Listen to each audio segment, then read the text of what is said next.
Well, our boy Demirius is still tied up. I know why. It's not my place to say anything.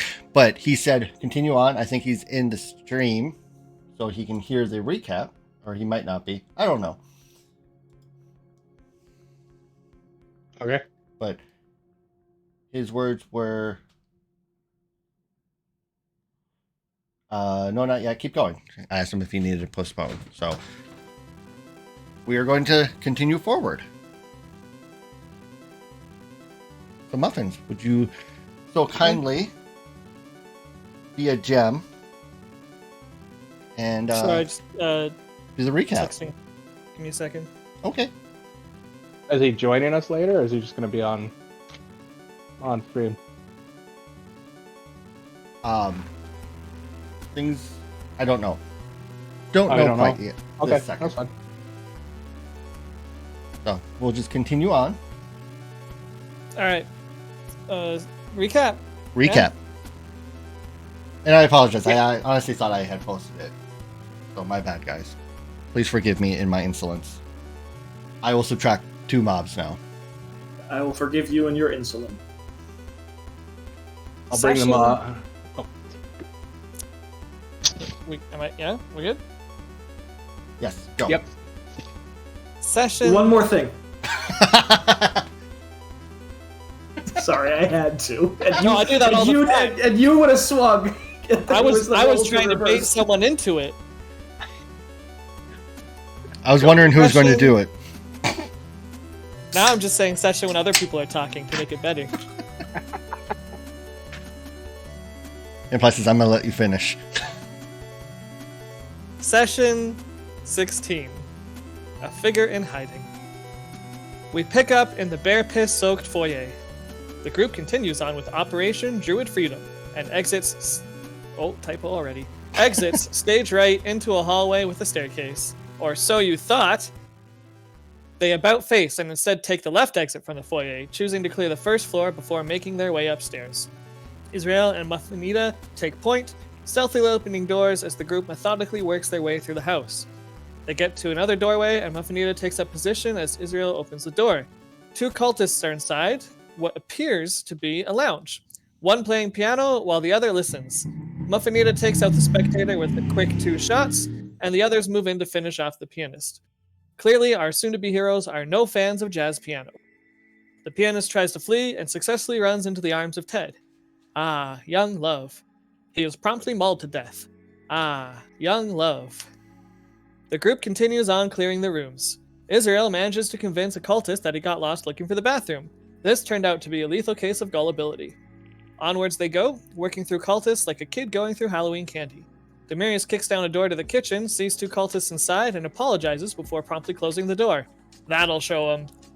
Israel attempts some acrobatics flair and fails, but it's okay because he's still going in slicing. Leland mauls a guy thoroughly, like an overkill amount of mauling, because the guy was rude. Moral of this story, don't be rude to bears or druids. A cultist makes Demirius drop his sword, and this angers Alvaro.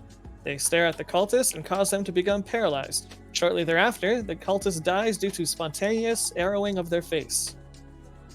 The party finishes clearing the first floor and makes their way back to the staircase. In a sudden twist of events, there are more cultists on the second floor. Who would have thought? The first few go down quite fast. Leland and Ted detect the scent of their family and take off in that direction. The rest of the group catches up and reason with the bear squad. Let's deal with the cultists behind us so that we don't have to fight our way out with any injured hostages. A couple roars of agreement followed by some more bear maulings later. The second floor smelting room is decultistified. Why is there a smelting room on the second floor, you ask? Lax zoning laws and building code, and Orkland is to blame. Specifically due to lobbying efforts of the Metalworks Guild. Ha! I worked a politics joke in. Next up, the library. In a rare spectacle, Ted stealthily approaches a cultist and beats the ever-loving snot out of him without making much noise at all. It results in a stern and absent-minded shh from the head librarian. A quite frankly unfair amount of bear stealth, unfair to the cultists that is showcased, as many of them are taken out while the others read on in ignorant bliss. At least we know Ted knows how to behave himself in a library. Our soon-to-be heroes finish clearing out the library and make their way back in the direction of that the druids are being kept. Alvaro dies a little inside, being forced to leave the books unpoked through, but is assured there will be plenty of time for that later. They encounter a druid fleeing as they finish taking out another cultist. Leland transforms back into human form and begins to question them as something smells fishy. Another cultist runs back into the room and asks for help. Alvaro detects some arcane shenanigans afoot and warns the group that the cultist may have used an illusion. Our soon-to-be heroes attempt to knock out the two in order to get to the bottom of things later when it's safer. They are rewarded for their charity with a fireball from the druid. This backfires in the end as he is swiftly mauled to death like so many of his friends and coworkers before him.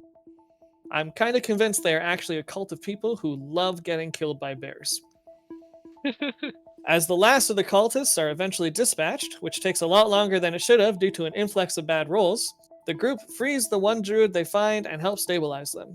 Then they head to the top floor, only to find the undead body of the captain of the boat they rode in on. Captain Dead Dwarf looks like he has seen better days, and politely requests that they put him out of his misery before engaging final boss cutscene special effects. Is this the end for our soon-to-be heroes? Probably not, but we'll see next time. I'm actually impressed how the title actually worked really well for the recap. Did I tell you where I'm getting the titles from? Yes, you did. Okay. I'm well aware where the titles are coming from. I'm just really happy that it lined up for once. All right. I mean, I doubt it ever will again. But we got about 40. Monkeys? Yes, they are. Oh my god.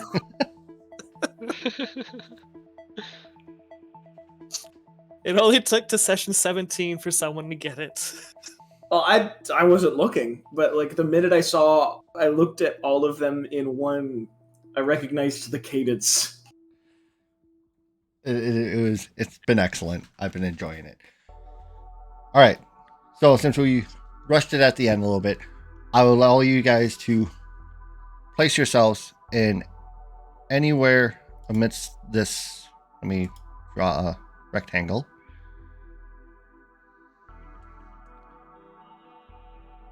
Anywhere in that kind of area. So I can't put myself right here with a knife, invisible. You cannot. Okay. Worth a shot. That's not how boss cutscenes work. While this is happening, I'll be back in a minute. I can hear. Okay. I'm just muted.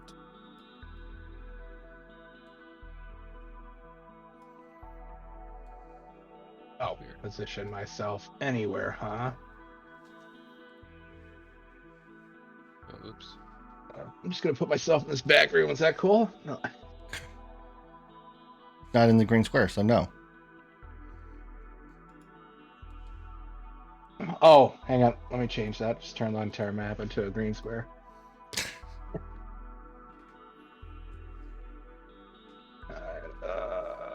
We gotta zoom in a little bit so I can actually. There we go. That's better.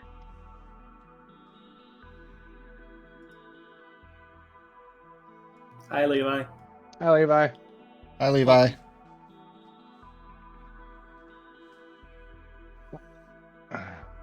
Okay, I moved you into a spot, Demarius, so you can put yourself anywhere in the green square. No, Demiris is mute now for a couple of minutes. Okay, perfect.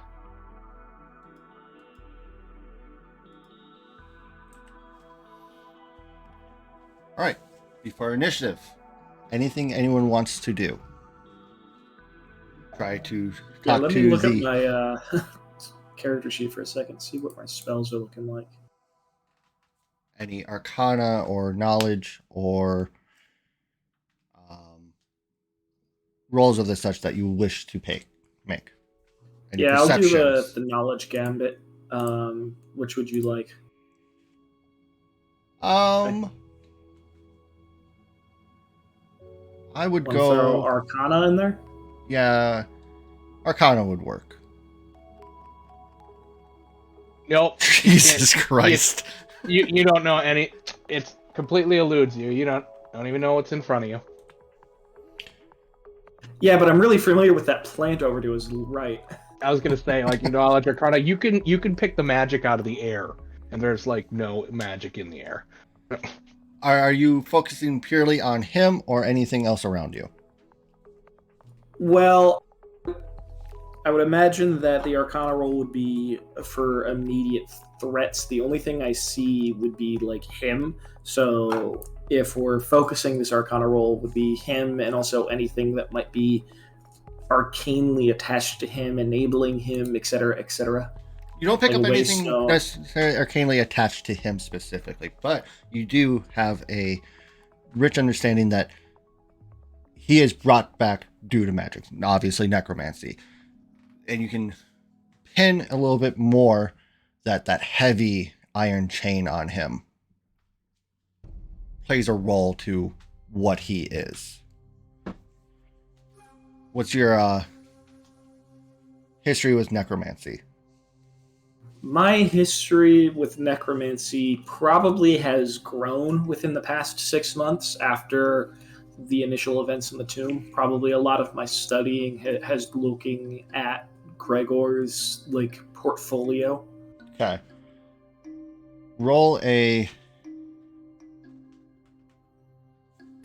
just a base knowledge check. No, just That's just int check, right? correct. You know the chain's important, but you don't know how. Anyone else wishing to do any sort of checks before the start of initiative? Other than Van, he made his. I feel like Leland and Ted are just ready to fight. They have so many dead people that they're pissed off about. Okay. I would call it out to the group that the chain's doing something. I don't know what, but it's not good.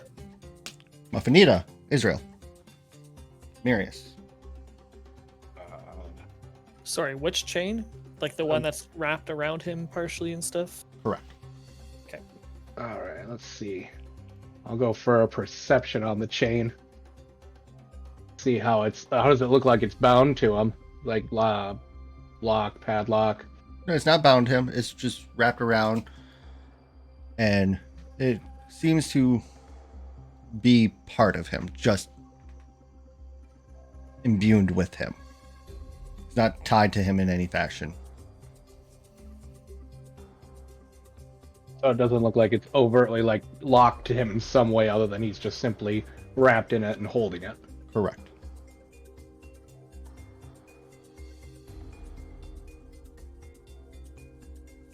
Okay.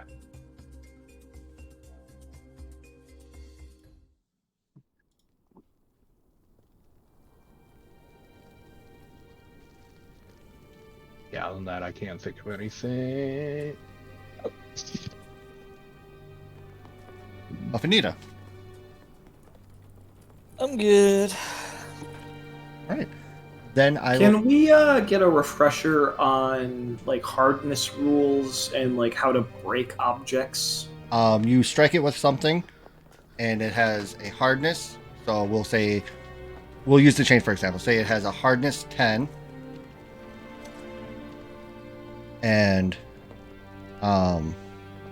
when you attack it, you have to hit it, and any damage you do past that hardness goes against the HP of the inanimate object, such as the chain. So if it had hardness 10, HP 40, and you did 12 damage, it would absorb the first 10 points, and 2 damage would go through. Now, there is also a break DC. So, say it had a break DC of 40, you would have to do a strength check to break it DC 40. Okay.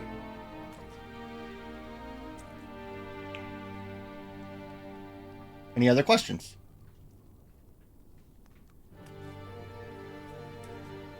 Perfect, I love it. Give me those delightful initiative checks while I grab my handy dandy notepad and my handy dandy pen.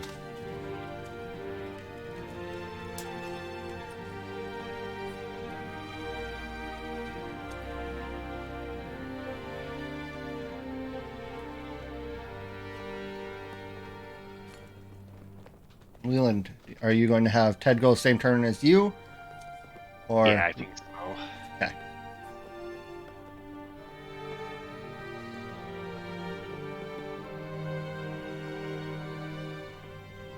Oops.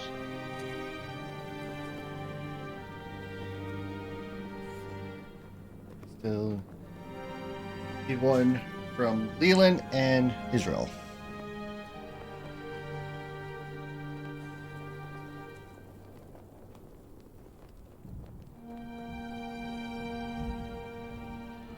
Doing initiative? Yes. Okay, just want to make sure I heard that. Right, now I gotta find out where the heck I... There it is. Boop! Oh, perfect score. Yay, I don't want to be first. Well, you are. Yeah, no. So we'll go Ted, then Leland. I believe he has a better dex than you.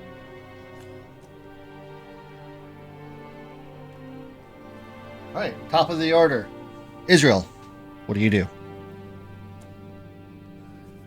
Alright, so if I remember right, he said we had a bit, speech where he wanted us to put us out of his misery. Right? Yes. Alright. Gotta do something a little weird, I suppose. I will, if I am allowed to, ask him if he knows how we can do that for him. You received no response back. Okay. I'm going to have a sad face. What is that? Is that like a gazebo? It's like a big stonework gazebo. Okay. How long Open is air. this chain? It has no roof. Okay. Um, How long? You're not entirely sure how long the chain is. You do see some decent length to it. Okay. 5, 10, 15, 20, 25. I'll go about right there. Hopefully, if he takes a swing at me with the chain, if I can get in there, it would wrap it if he could reach me. And I already have my knives out, so that's all I can do for my move. All right. Buffinito with Avril on deck. I move here. Huh? And I unsurprisingly shoot at him with my bow. Have that attack. That's 21 against flat-footed AC. It hits. 9 damage. And then I vanish.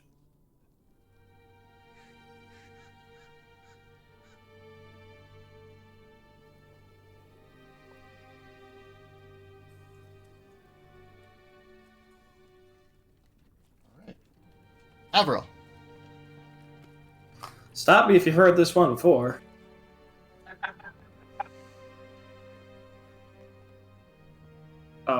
Let me make sure I'm in range first.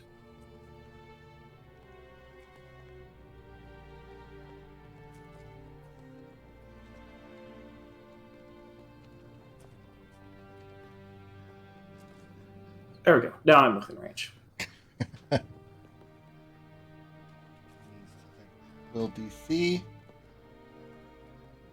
Your gaze on him is met by his fiery embers of eyes. Whatever you were trying to do has no effect. I want you all to know, as soon as we get back to a city with a workshop, this is over. What, you gonna build magnifying glasses? Maybe I will. If it works, it works. All right. Ted and Leland with Demirius on deck. All right, I think I'm gonna have Ted go in first. Wait, are we trying to kill this guy or are we trying to free him? He's undead. And wants to be not undead.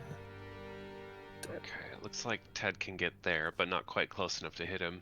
Or at least that's my read on it. Ted has a 40-foot Okay. speed. Oh. Ah. Okay, I think Ted's just gonna wail on him. Have those attacks. Let's see here. That's right, they're all +6.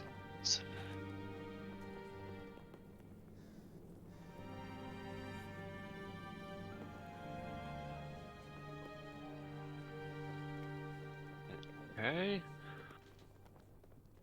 24. Is he biting or using claws? Claws first. So. Okay, give me the 2 claw attacks. That one hits. Alright. +3.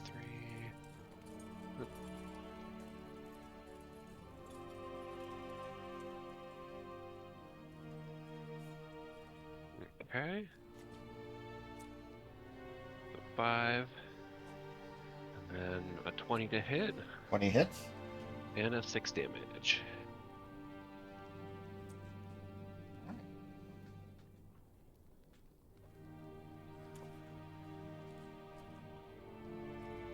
From Ted, it goes to Leland. Okay. Parliamentary point of inquiry. Yes.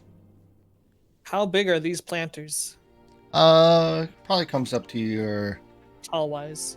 belly button, the planters. Plants obviously go up a little bit higher, but not super great for coverage. Okay. Parliament Cute. recognizes the Florida Buffanita. Thank you, Mr. Speaker. Does nobody know Robert's Rules of Order? Just us, buddy. Just us. Leland, what do you do? I'm trying to find where the mud ball spell is, and I'm having difficulty navigating the site. Because I think I can throw mud ball at this guy, because I don't think I can shapeshift anymore. On the sidebar in the books, you can just search Mudball. I tried that, and it gave me like this Google search results thing, and I was like, oh, that's. Oh, in roll 20. 25 Oh. feet plus 5 feet per 2 levels. So if I stand like here, that should be More than enough. good. Maybe we'll just go there.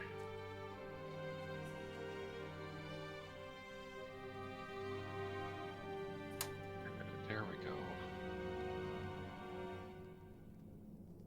Okay, yeah. So I'll do that. I'll cast Mud Ball. Wow, you got right up in his grill. Yeah, Leland's mad.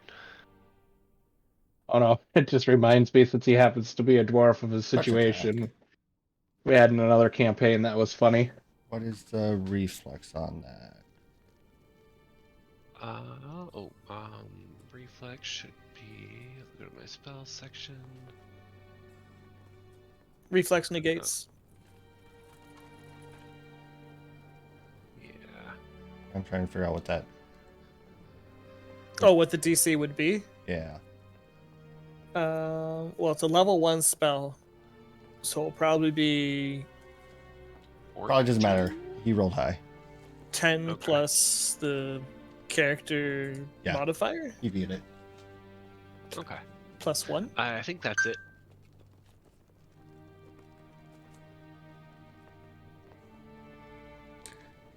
Your plan has been thwarted, Muffins. But we'll talk What? about that later. Well, I went invisible. Like, Nope. Not referring to that. Demarius, it is your go.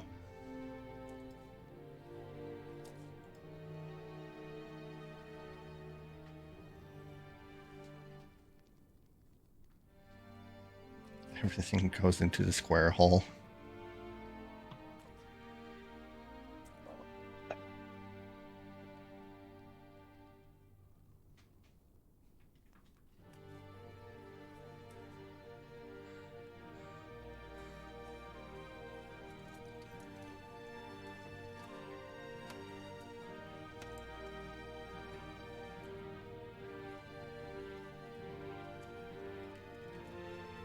Okay, I'm here now. Hi, Levi. Save us! Save us all.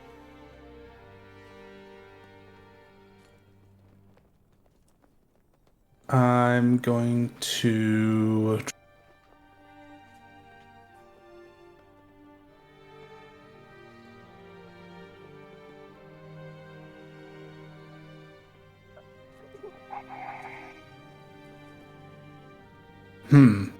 I have a +2 to my AC, and I don't know why. Why'd you say something? Something from the last session. Did I Was it, cast Iron Skin? Was it an enlarged person? No, that decreases my AC.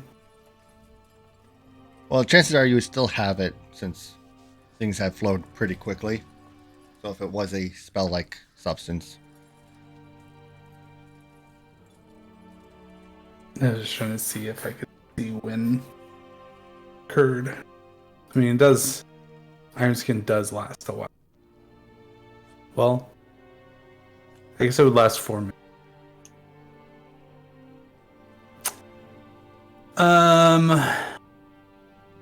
Wow.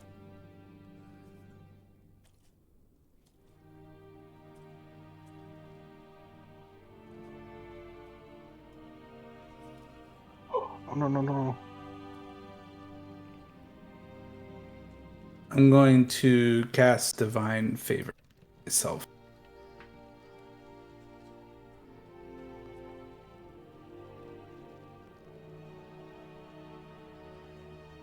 Oop. What I want to do, but there you go. That's what it does.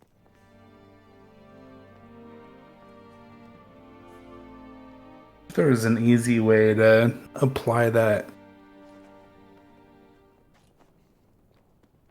Stupid roll 20. Anything else you wish to do? Well, I moved and used my action, so. All right, you sassy bitch. He will 5 foot here.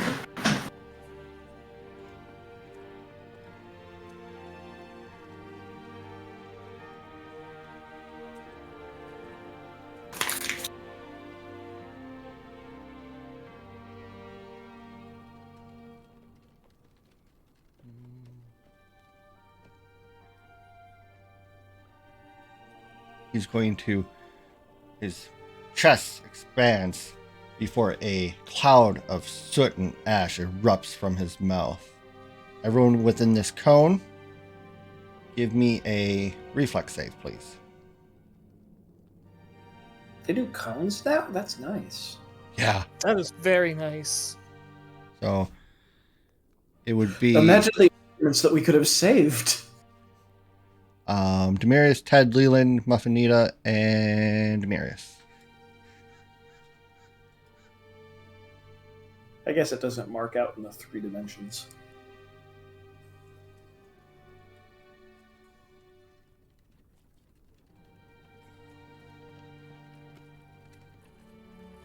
Oh, God. Yellow. Oof. Oof. All right. How much damage I taken? I'll tell you in a second.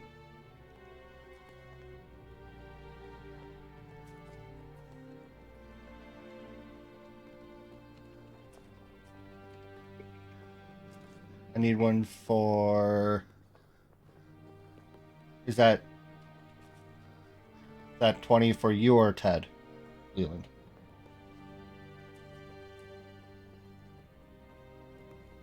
Oh, sorry, I thought that Ted wasn't in the cone. Yeah, he's barely in it, technically.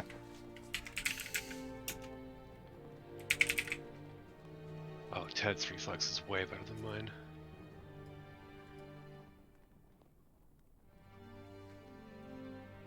Yeah, it is.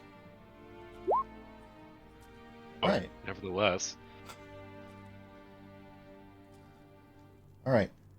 Everyone made this save except for Demarius. Everyone takes 6 points of fire damage. Everyone but Demarius is not blinded. Is this for the fog or okay? Or- I don't know if I. What did I need to roll? Nothing. Nothing. Oh, okay. Sorry, you said everyone, and I was just like, wait a minute. I wasn't in the cone. Nope. And Damaris, you are blinded for 2 rounds. Still only take 6 damage. It only takes 6 damage. Okay, Everyone takes that's 6 fine. damage. Those who made their save saved on being blinded. Do I get concealment? No. As part of that? Because it's a cone, right? That doesn't matter. Does not matter. But am I now visible? No. Okay. I don't believe so. So he did not see the damage tick appear above me for 6. He did not. And the color red for fire damage. Okay, great. And then we'll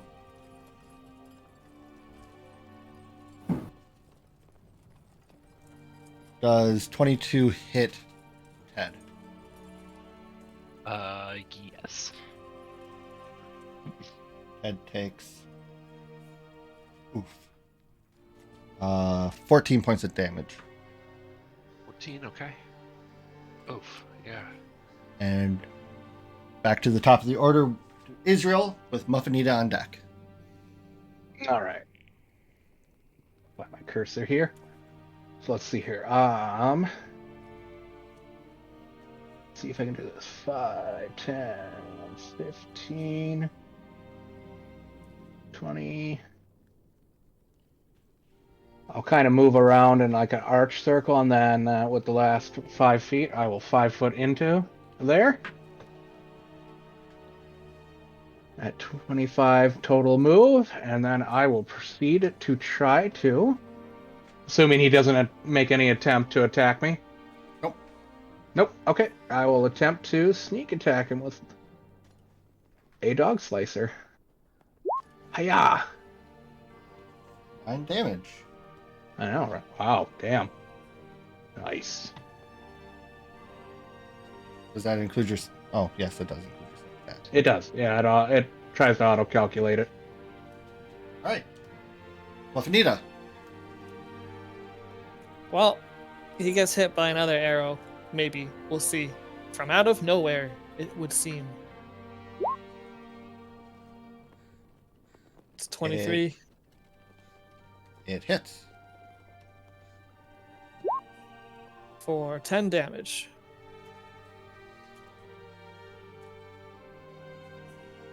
Okay. And then I'll move here.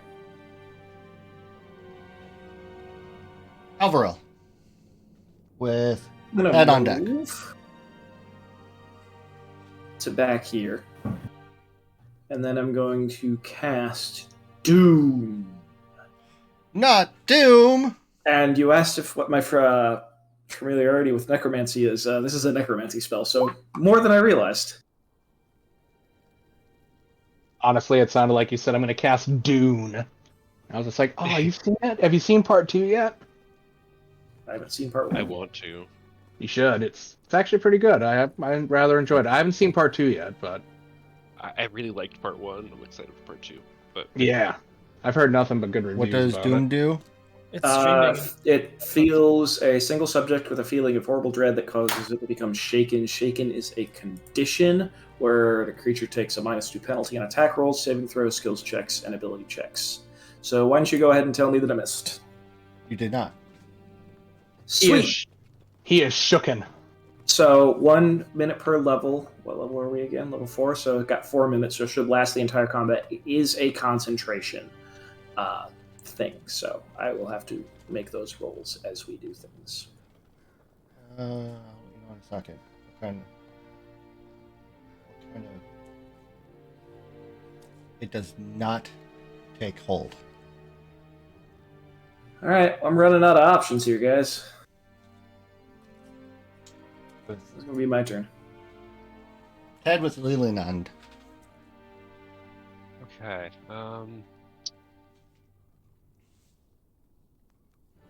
Excuse me. How is Ted looking? Ed is looking pretty darn beat up. I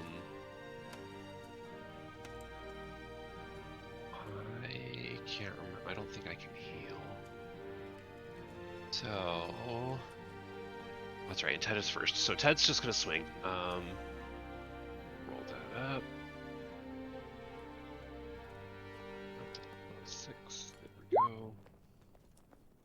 18. 18 hits. Okay. 7 damage. Do that one more time. It's 13 hit. 13 does not hit. Okay. And oh, if I do a full round, do I get to attack with the bite? Yes. You can do a full round because you did not move. That also Woohoo! hits. 5. Is that one the same damage? Yes. Yeah, it sure is. They're all the same. I don't know why I keep looking. There we go. 4 damage. All right. On to Leland. Okay, Leland is going to move 5, 10, 15, 20. I bet he's gonna mull him. He can't shape change anymore, and I think I was in Oh. person form last, so I think I'm just gonna whack him with my scimitar. I think that's what I'm down to. Now it'd be great if you just did. I'm just gonna mull him. What? with my bare Rawr, hands. rawr, rawr, rawr. He just- But he not just bare jumps. hands, like my bare head. Anyway, We bare hands. He rolls Bare a hands. spellcraft to turn just his head and his hands into bare face and bare claws. Just No, to no. be like, wait, I could also maybe grapple him so that people can kill. Nah, no, I'm just gonna slice him. Which is These are decisions. let's see here. Oh, there's where I put it. Okay, plus 7. Awesome. I know we all have to remember how to look at our character sheets. It's been so long. I played 5e yesterday too, so I'm like, wait, I'm switching gears back. What do I? 20 hits. 20 to hit. And the scimitar was a d6, I think. A d6, 18 to 20.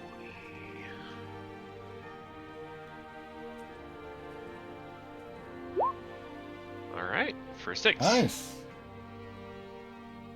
I think that's it. All right. Mirius, you're up.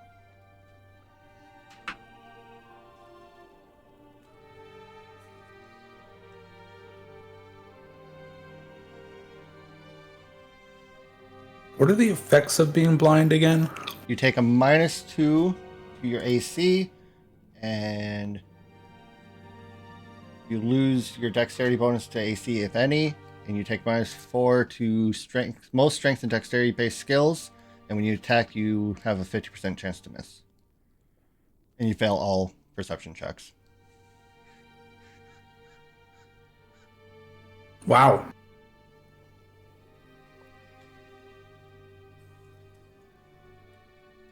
Good thing I didn't have any dex to begin with. That is helpful in your case. Hmm.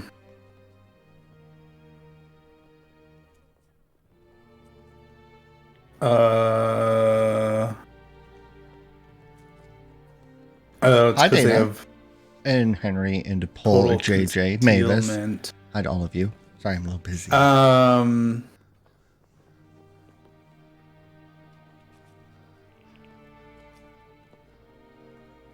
Would I still be able to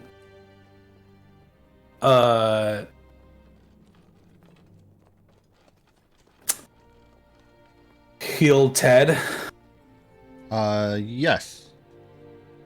That is not an attack, technically. Okay, let's do that. I'll burn one of my spells. I am level. Hey, all right. 11 We'll take it. HP Ooh, back thank to you. Ted. Rawr, rawr, rawr. Um, 3.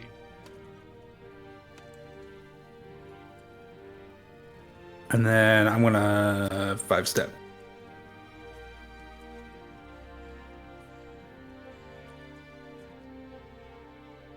All right.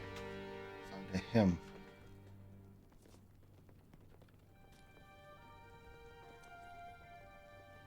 does. Let me read this.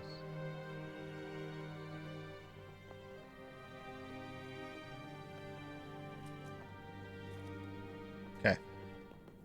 Does a 20 hit Ted? Yes. Right, he is. Or sorry, does 20 beat his CMD? Oh, his CMB D. 20 does, yes. Unless it's a trip. It is not a trip. Then yes. Okay, he is grappled. Okay. Ted takes. You checked CMD, correct? Because you said CMB, which is a very different score. Yeah, I figured what he meant because the CM would be if I was attacking, so I switched to the but it's 19, so. Oh, I'm sorry, Ted. Uh-oh. Ted takes 16 points of damage, one of them being fire. Okay. At least Ted is still up though. Not by much, but he is.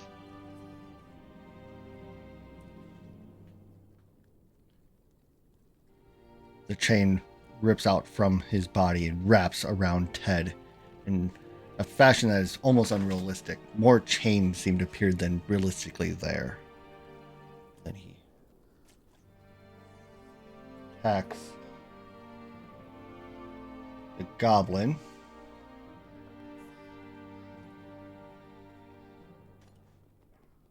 Israel. Oh, actually, hold on. I need to now look at something.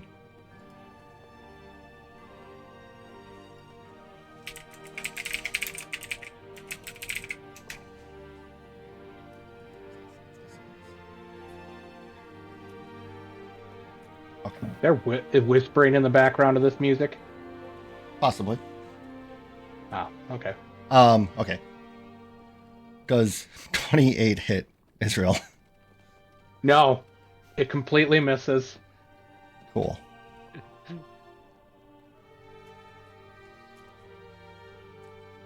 Oof. Israel, you take 14 points of damage from his warhammer. Holy Jesus. Well, that felt good.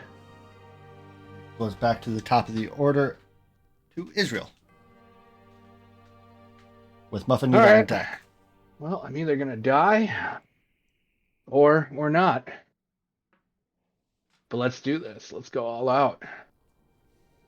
Oh crap, he's no longer flanked. He is not. Just 5-foot flank. Oh yeah, I suppose. I will move 5 feet to there. But then I can't take a full round action. Yes, you can, because the 5-foot step is a swift action.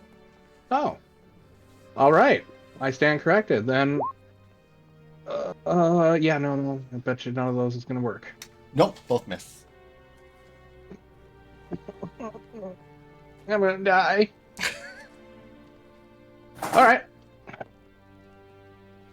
That's it for me. I'll start writing my obituary.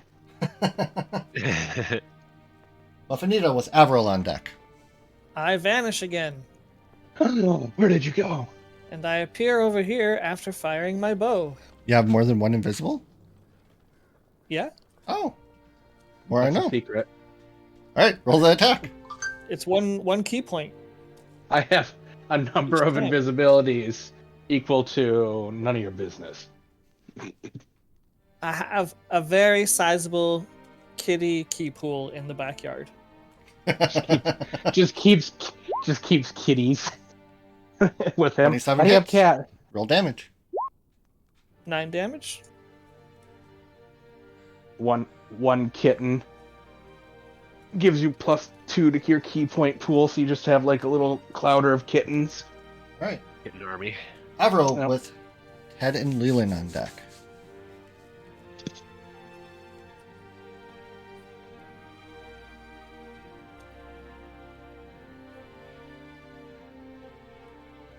Yes, please emphasize the T in kitties.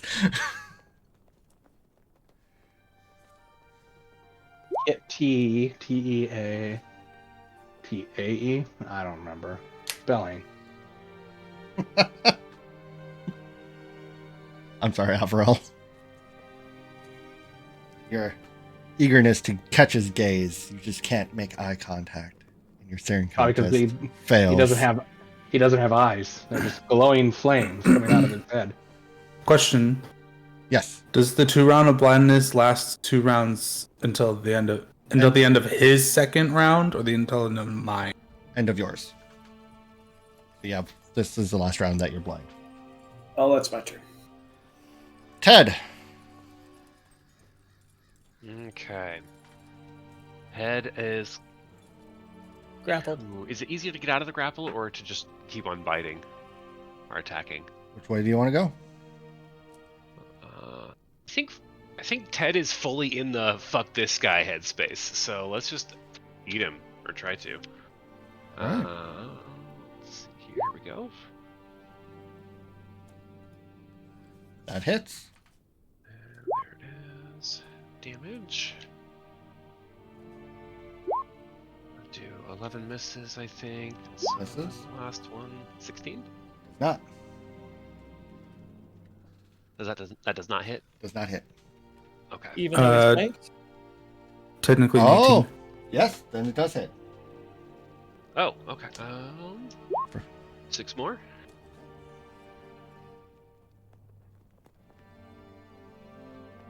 Leland with Demirius on deck. Leland is gonna scimitar for 20. Also hits. 6 for 5 damage.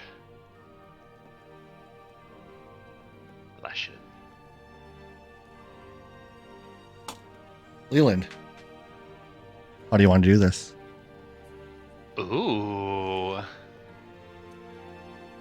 I think Leland is just like screaming at him with the scimitar, just, "You son of a bitch! This is for my family!" And just stabbing and stabbing and stabbing and stabbing. Which is brutal because it's a scimitar. Yeah. Might I put an interjection that might sound cool?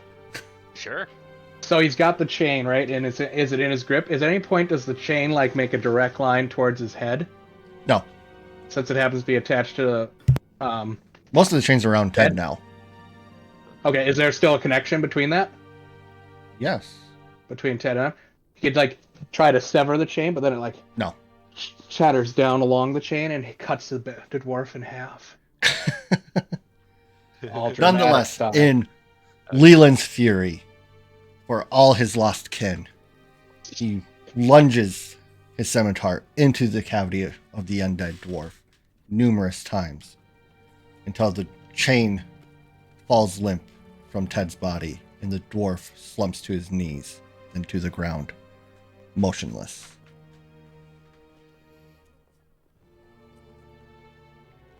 What do the party do? I'm just gonna roll a perception on that to watch as the blades point just comes out of the other side of the dwarf multiple times. Yeah. Sit until my blindness goes away. Your Maybe blindness goes away. do that. Maybe do You're that, able to that rub the side to ash out of side. your eyes. dodge, But probably in all seriousness, probably gonna try to call Leland down. Yeah, I think Leland's gonna slowly wind down and then With apparently another 26, because I can only roll 26s now. Oh, hell yeah. That works. To try and pacify the Leland and explain to him who this man was and how it probably wasn't his choice. Okay. I'll move over here for you, buddy. I I look don't know what to do now. Oh, Ted, just sobbing, snot and tears. As I probably put an unfair amount of my 33 pounds worth of weight onto you. I have 4 HP left.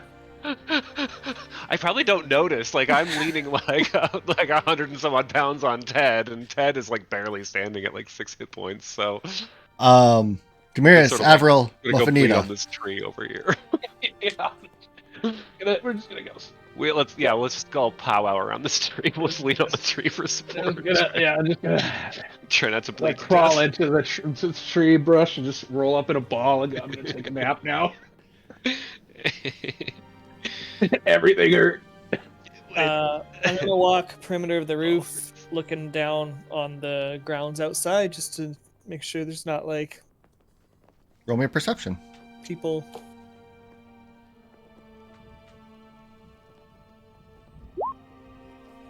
Takes back you up, whatever. a few moments to walk the perimeter of the roof, looking over the rail. You have to get up on your tippy toes, tippy toes, look over. But as you make the perimeter, it takes you a little bit, but everything seems to be clear. Demirius, What? You're not blind anymore. you're not blind anymore. What do you do?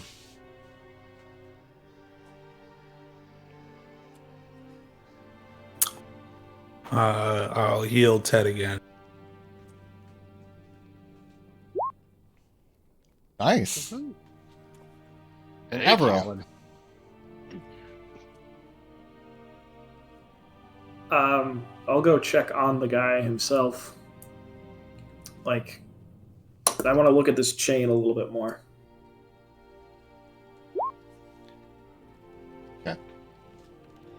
The chain is motionless on the ground, pulled in. You follow the chain, you can't find where it actually tethers to the old dwarf captain.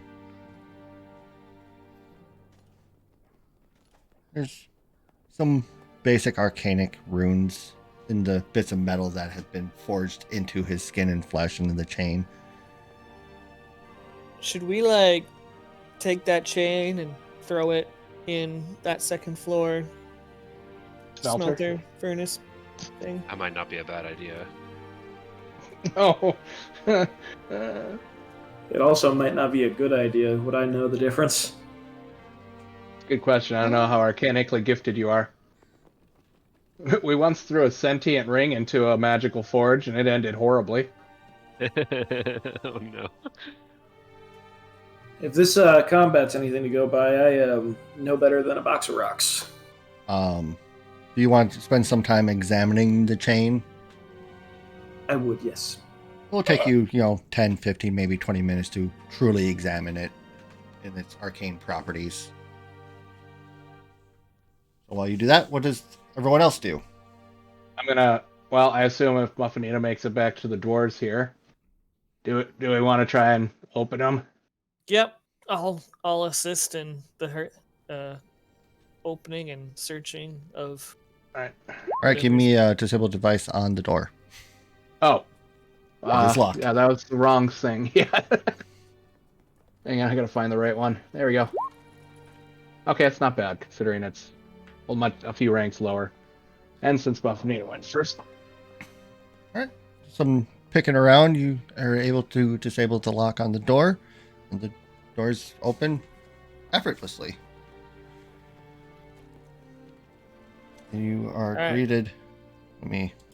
Do you want another perception roll, or am I good to just lean on the previous? You're good to lean on the previous. You want me to roll one since mine was completely in a different area? No. Are you searching it quickly, or what are you doing? No, probably not. Not if there's. If you guys are an overt sense of rush. There seems to be no overt sense of rush. You systematically went through each room, slaughtering robed individuals one after the other, leaving one alive and tied up. Oh yeah, we did do that, didn't we? You sure did. So there's no overt rush. Unless you want to. I think You tell me what you want to do. some people should go and grab said tied up person to ensure they're one, still tied up, and two, we can start questioning them. And then we can just take everything of value from this place that we can carry. So, Leland and Ted lost their family for the most part, -1. Maybe they need a little bit of sobbing in the background. I gotta go Landing on pee their on feet. everything. So, and then instead of soaking the place in bear piss, we could just soak it in flammables and then light this puppy up on our way out. Okay. Right? The druid 'Cause- comes up. I really like the burning everything down idea. Because this is like a mansion built up for the necromancy purposes and stuff. So we shouldn't just leave it here where some other cult can take up shop, right? Precisely. Fuck this evil shithole. All right, let me just pull up my stratagems here. Calling down a I- hell bomb. Okay. There's the Feel- druid and the captive. I feel like the device we discovered on the second floor is not going to be destroyed by mere house fire. Well, then at least it's now going to fall down from the second floor to the first floor and be buried under the roof and rubble when this house collapses due to lack of support. Structural Is- integrity. Yeah. Okay. So before we get to the looting part, who's going to question the captive? And or the druid? Do we want to do halfling cop, goblin cop again? Do we want to do the good goblin, bad halfling? It was more like nice goblin and what's the word I'm looking for? Yeah, I lost my train of thought. Condescending halfling. That's the one. Yeah, exactly. All right, we'll start with the questioning then. Muffinita and Israel. You have a captive who is barely conscious. What do you do? You want to? How do I want to question him? I'm gonna boop him on the nose and say, "Wake up, sleepyhead." He remains silent. Do you want pancakes? He remains silent. Is he conscious? Yes. All right. I'll start off with a nice diplomacy roll to sort of get us rolling with. Roll You it. need some water. I already rolled it. And then Oh, ask you're if he offering him needs- water? Sure, why not? Okay. So you gonna spit it in my face? Oh, he drinks it. He drinks it. Okay, perfect. I'll serve him some water, and then unstars. So, can you explain to us what you guys were doing here? Are doing here? He doesn't answer. So, I mean, it could mean the difference between you being tried in a court and probably found guilty because orcs aren't very forgiving of necromancy and magic in general, or you possibly having the possibility of possibly escaping. Possibly. I'm making a knowledge nature check. Does a 12 give me some knowledge of polar bears? No. Do None polar whatsoever. bears even exist? Oh yeah, do polar bears exist in this world? Technically, yes. I mean, bears do. They're in the monster manual, so yes. Call them winter bears if that makes it easier. I know absolutely nothing about them with a 12? You know they're bears. God damn. What does it take to please you? You've never been to a great winter area. Polar bears are not natural to your region. But in all those books I don't read. More reason you'd have no idea. Exactly.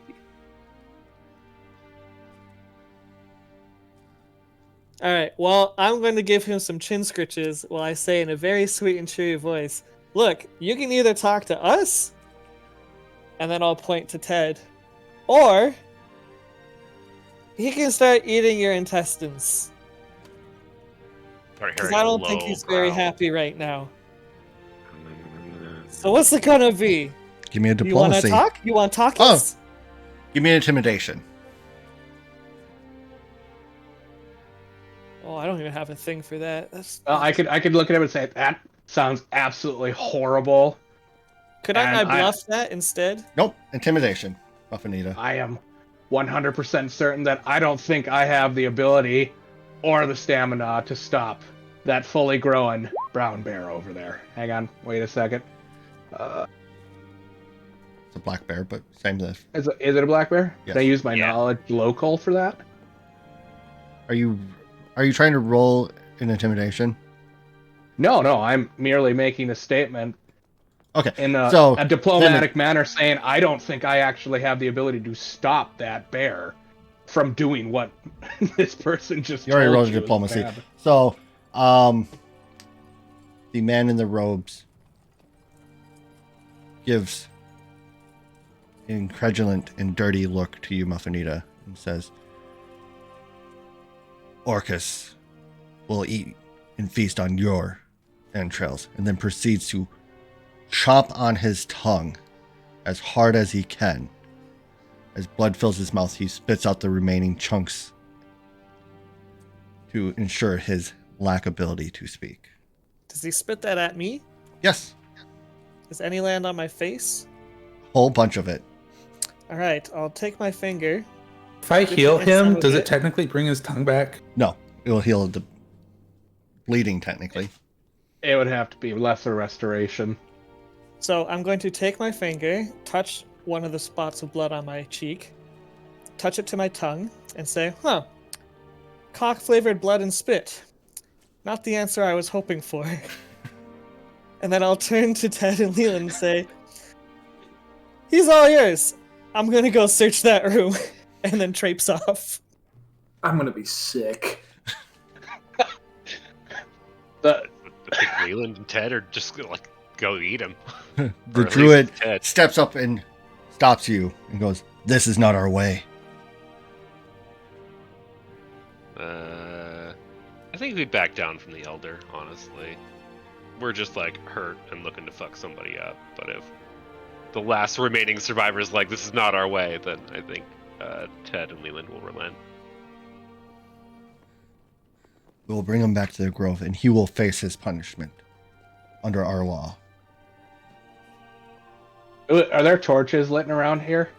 Yeah, there's some lanterns lit, so it's Awesome. I'm gonna go heat my metallic dog slicer on one of those, and then no, you're I'll not. come back. I'm going to go back to Demarius and Avril first. all right, fine. Demarius, anything you wish to do? Nope. Avril, spending some time while they were trying to interrogate the captive, you can make enough sense from your recent dabbling into the forbidden magic of necromancy to identify the chain is what's tethering the good old captain to this realm. And unless the chain is destroyed, he will come back.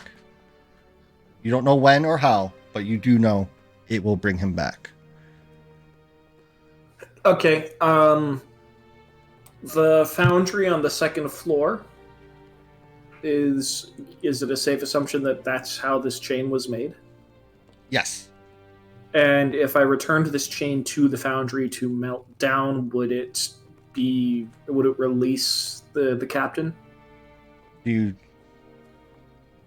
would know that it would destroy the chain. And we just established that destroying the chain would free the captain? Yes. All right. Establish it's what binds the captain to the chain, or to the This realm. Yeah. Yes. Binds his soul. His undead soul. Do you start gathering up the chain to do such Yes. activity?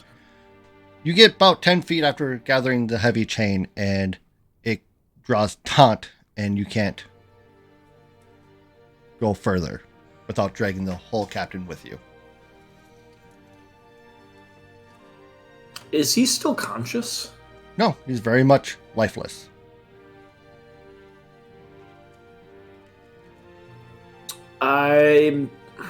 Wow, that's messed up.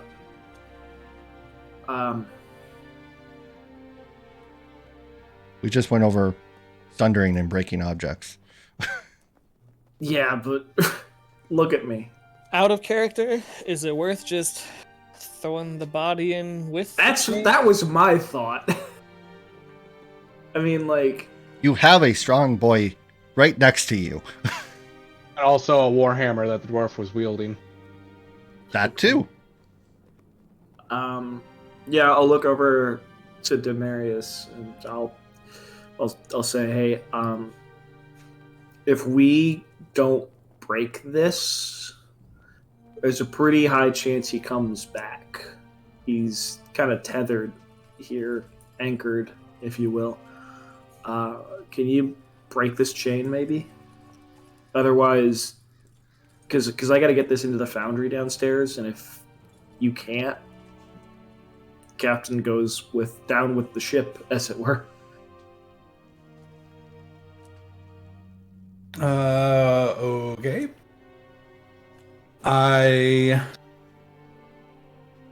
Oh gosh.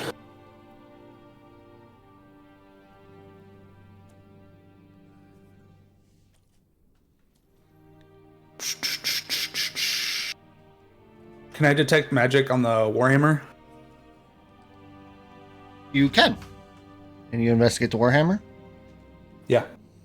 It's not magical, but it's a very fine Warhammer. Heavier than you would expect it to be, but the greenish hue to it identifies it very much as an adamantine Warhammer. And it, Nice.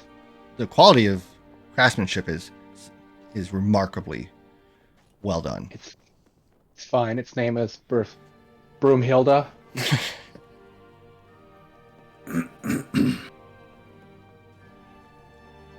Fist of the Northern Peaks.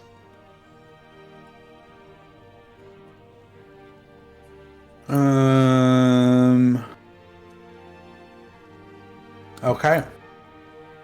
I'm gonna pick up the Warhammer.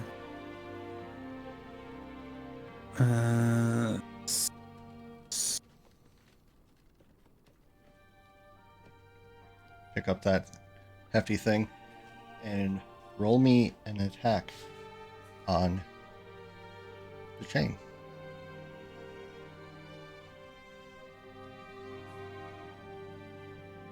Actually, I lied. Just roll me damage.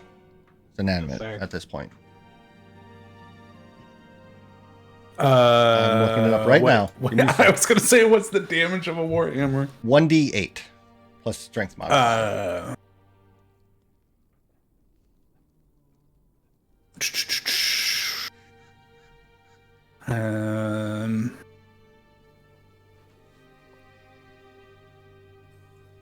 I'll also power attack to increase the damage. Give me a second. I don't remember. Is Warhammer two-hand or one-hand? One-handed. It is It's one-handed. yeah. I mean, it's still an additional 2 damage, so. Yep. Have that attack. Your swing. Arcane sparks ripple off the chain, dealing a surprisingly amount of damage than you expected. Does not break. I mean, we gonna keep swinging. Give me one more.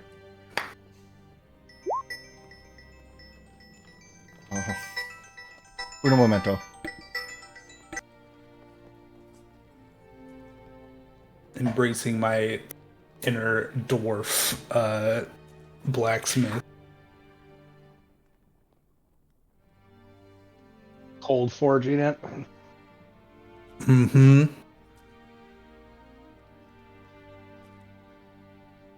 Interesting that he would carry the exact tool that would be useful in freeing him. Could be a cruel irony thing. I think it'd be ironic if he was made of iron. I don't know. The chains don't feel like cold iron to me.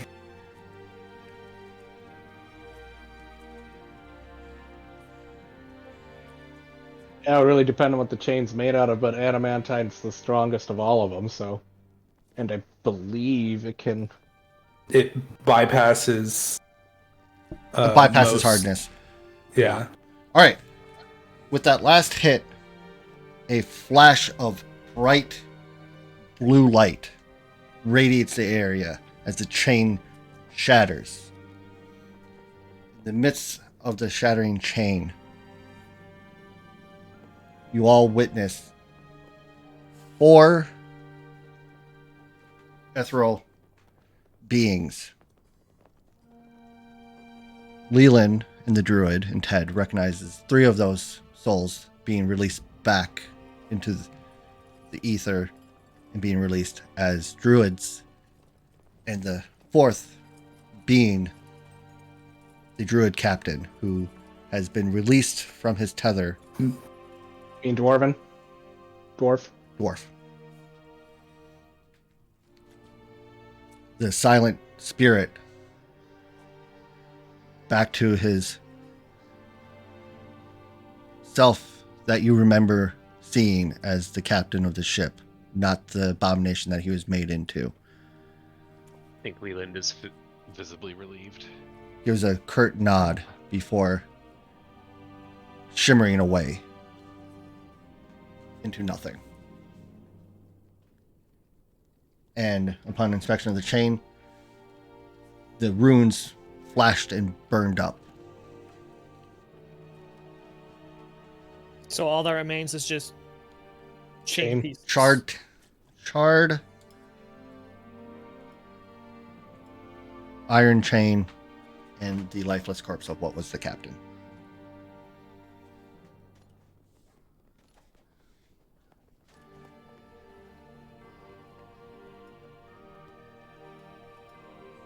I'm gonna say a quick prayer over Well, the Ted, captain's body. I suppose it's time we go back to the grove, pick up the pieces, see what we can make of things. Probably need to be a bigger help around the grove. What you think, Ted? Roar! Oh, who would have thought of us with responsibilities? Is anybody Oh. gonna make an attempt to stem the bleeding tongue? Well, I thought you were Necromancer. just gonna cauterize that wound when it Oh, was. I was, back but to I you. was. Everything was. Everybody else was doing their thing. So, I mean, that was my intent. He's not going to bleed out. He's fine. Oh no, I What? mean that's. He bit off his own tongue and he's not gonna bleed out? This dude's hardcore. When I'm done destroying the chains and thinking about what I overheard from the impromptu interrogation, Roll me a religion check. I was just gonna say, do I recognize You sure the name do. Orcus? In fact, give me a will save. Oh my god! Well, I Yeah. got those in spades. You don't feel a twinge of that aneurysm building up, but you do Thank know God. the name Orcus. Yeah, come on. You shouldn't have been worried. Nobody fails will saves on this game. Well, Yeah, I'm when gonna. you have a character that can't remember their past life. I sent you something in Discord, Levi. Oh Lord. See a servant of Nurgurgurgurgurgurg. Oh God. Get out of here. Anyways, the druid is tending to the wounded captive because he is dead set he's going to face justice. Well, knowing that, we're gonna leave him in his care. All right. Shall we systematically go room for room on your loot as you work your way back down? I already went in here and I'm poking around. Okay. We'll start with that room. Since you're not a rush, I'm not going to make you roll any perceptions. Mm-hmm. First, the captain's body. You find the adamantine warhammer. He has 4 gems on him, a couple unworked, and then a potion of, or oil of magic weapon. That's all he has on himself. Real quick question: am I, or rather, Ken implied, give me the full list of this by end of session, essentially, Yes. or into next week is fine too. I'm going to Oh. call out the items, and if anyone wants to snag it, we'll send that item to that person specifically and give the rest of the list to the loot tab. All right, and I'll transcribe it in the doc. All right, so we're going to do the room first. Sounds good. How many of you are poking around specifically? Are you each just kind of going in there? I mean, I'll pull out the detect magic beam. All right, we'll start with you then, Levi. You, after walking in, peg magical something over right on that desk. And on some of the bookshelves, you peg some scrolls, and on a table over here, some potions that radiate magic. But the brightest is coming from the desk. All right, I'll point all of those things out, but still say to take a better look because I don't know what else is in here. Okay. And I'll search with Muffinita, I guess. Or as So well as. Oh. through searching, you do find a small lockbox that's unlocked that has a fairly large, like, coin bag filled with 81 gold, 221 silver, and almost 1,500 in copper, with a gaggle of cut and uncut gems of varying types. The two that are the shiniest and seem to be worth the most would be the onyx and the bloodstone. In a crate over here, you find a masterwork breastplate and a masterwork tower shield. And leaned up against the wall over in that area, you find a masterwork ornate spear. And the ornate part of it depicts various types of bear-like art. Art items that you find while looting around, you find a silver cauldron with animal symbols. And I don't even know how I don't even know how to pronounce that. I'm just going to put it in chat because I'm not going to butcher it. You also find that. Filigree. A silver filigree. The I potions. think he's talking about the CNESER. The potions that you find a potion of Pass Without Trace, a potion of Remove Fear, and a potion of Virtue. And among the scrolls you find on the shelves are a Divine Scroll of Produce Flame, Cause Fear, Endure Elements, Heat Metal, and Arcane Scrolls of Protection from Good, Magic Circle Against Good, and Ant Hole. And then the shiny object you find on the desk.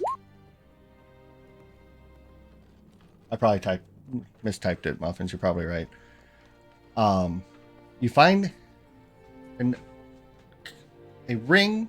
It is a slightly tarnished iron ring with a single faded black pearl.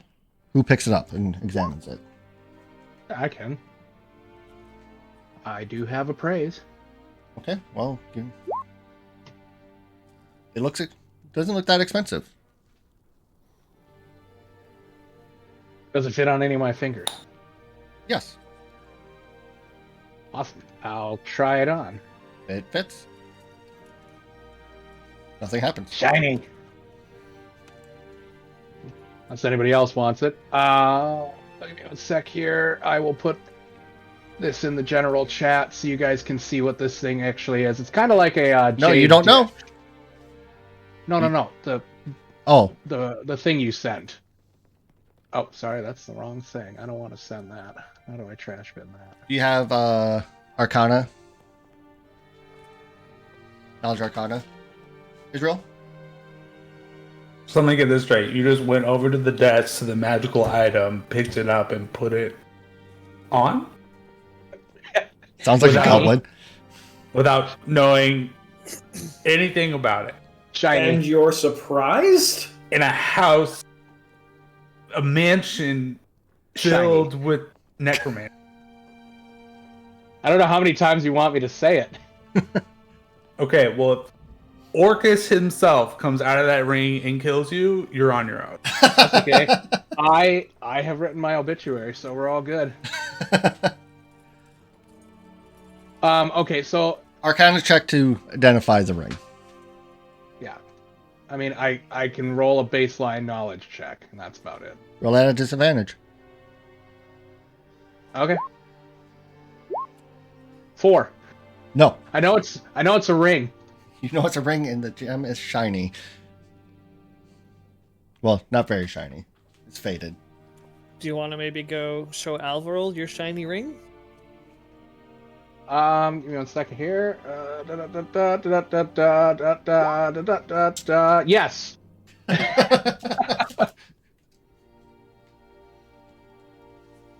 All right. Avril, Israel walks up and shows you a very shiny ring on his finger that has been identified by Demirius as magical. Neat.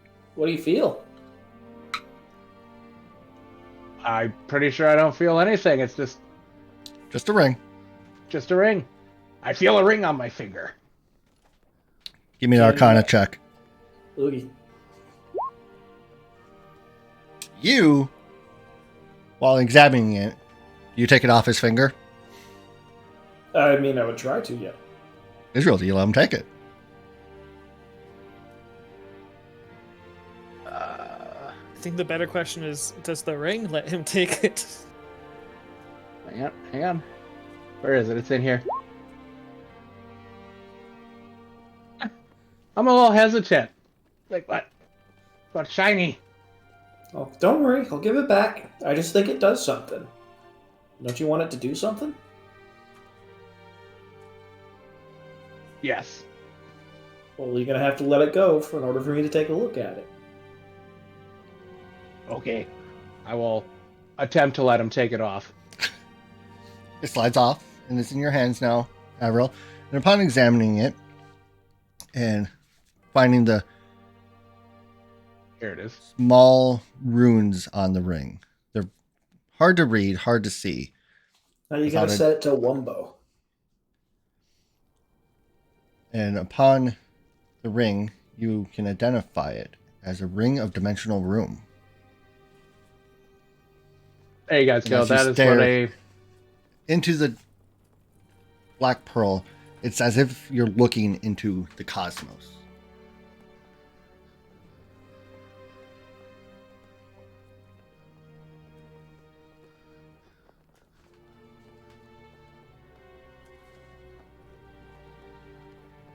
I'm sorry, what is this thing? Trying to catch up on Ring notes of here. What- dimensional room. Room is in like... A room.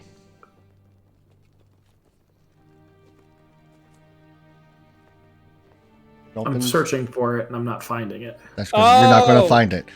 I Essentially, know what this is due to spoilers.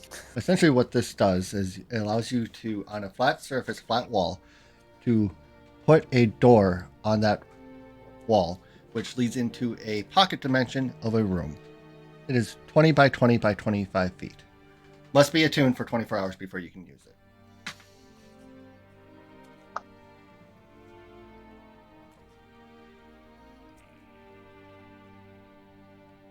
It's So like- basically, we have a permanent summonable storage room for all of the loot. I'm putting every piece of gold that I have into decking that thing out into a workshop. Not only that, but we could conceivably go into that room to rest. For as long as it has air in it. And it's breathed, because I believe if you close it, it's dimensionally shut. Yeah, we'll just get a tree in there. It'll be fine. But I posted in the general chat the picture of what I think it's called a sensor. Sensor. I just happened to typo. So, Israel, Yes. It's not gonna work right now. Okay. It's gonna take about 24 hours to work. Okay. I would really, really like to hold on to this. Okay. I will trade you something shiny in the future for it. Okay. Hell yeah, let's go. And then I'll I move put the on. ring on and start attuning. All right. Now, to the big open area on the roof. You have the garden, the gazebo, and what looks like a shrine or altar. Who looks at what?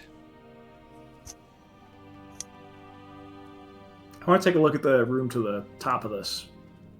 That looks like it's got anchor pulls in it. The what? And these things look like the things that you use to hoist a ship anchor. You talking about like that, or are you talking? It's alchemical, things to make different this. alchemy things. No, that thing looks like the Skyrim enchanting table. I want to look at that too, but I like this room up to the north here. I'm definitely taking a look at. Well, that's the one we were just in.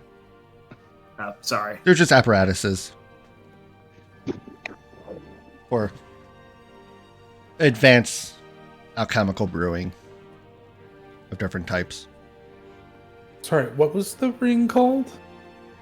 Ring? Ring is dimensional room. Hmm.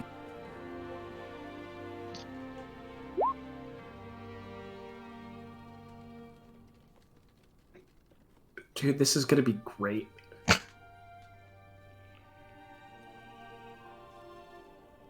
Did you say it had to be a wall, or could it be like the floor? Had to be a wall. All right. A wall, a surface big enough to fit a normal sized door. All right, so nothing while we're out on the road. Unless you find a big enough tree or a stone face. Yo!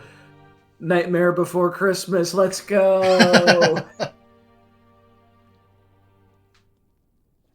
Anyway, Avril's looking at the apparatuses. Demiris, is there anything you wish to look at? Plants, gazebo, shrine. I mean, I guess I'll look at the shrine. Does it look like a shrine to this Orcus dude? Sure does. Gross. What's it look like? It looks like a top portion of a fiendish dragon.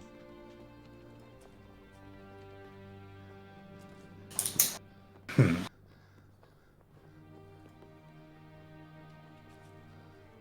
there's lit torches around it. The shrine looks like it's been long dormant. Gross. Do you have consecrate as a spell? Ooh, do I have access to that? That question. What level is that? That I don't know right offhand, to be honest. Correct me if I'm wrong wholesale on what I'm about to write in response. It's day 5 is the funeral, right? Yes. Day Right. 3 is this earliest we can return for the money for our wares. Yep. And I believe we're currently in day 2.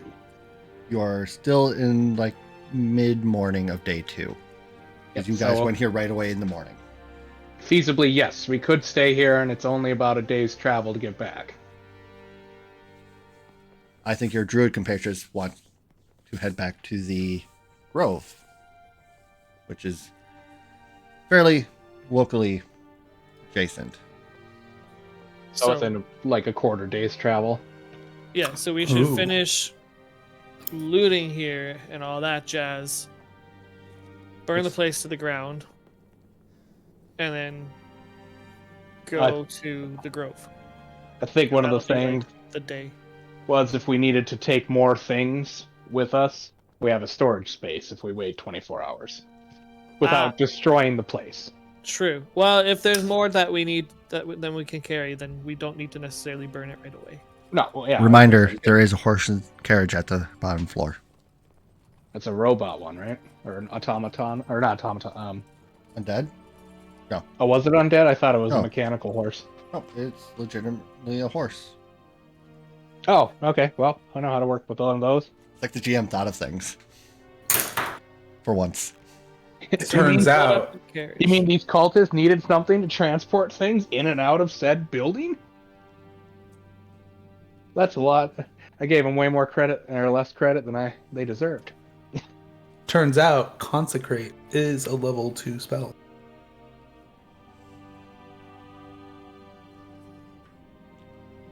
So if we rested here until the morning, I could consecrate this whole area.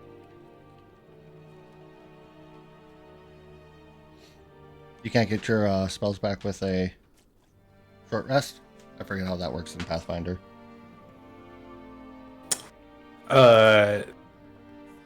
In order to change my spells, it has to be Right. in the morning. I think, yeah, in the mornings because I have to pray and whatnot. Okay.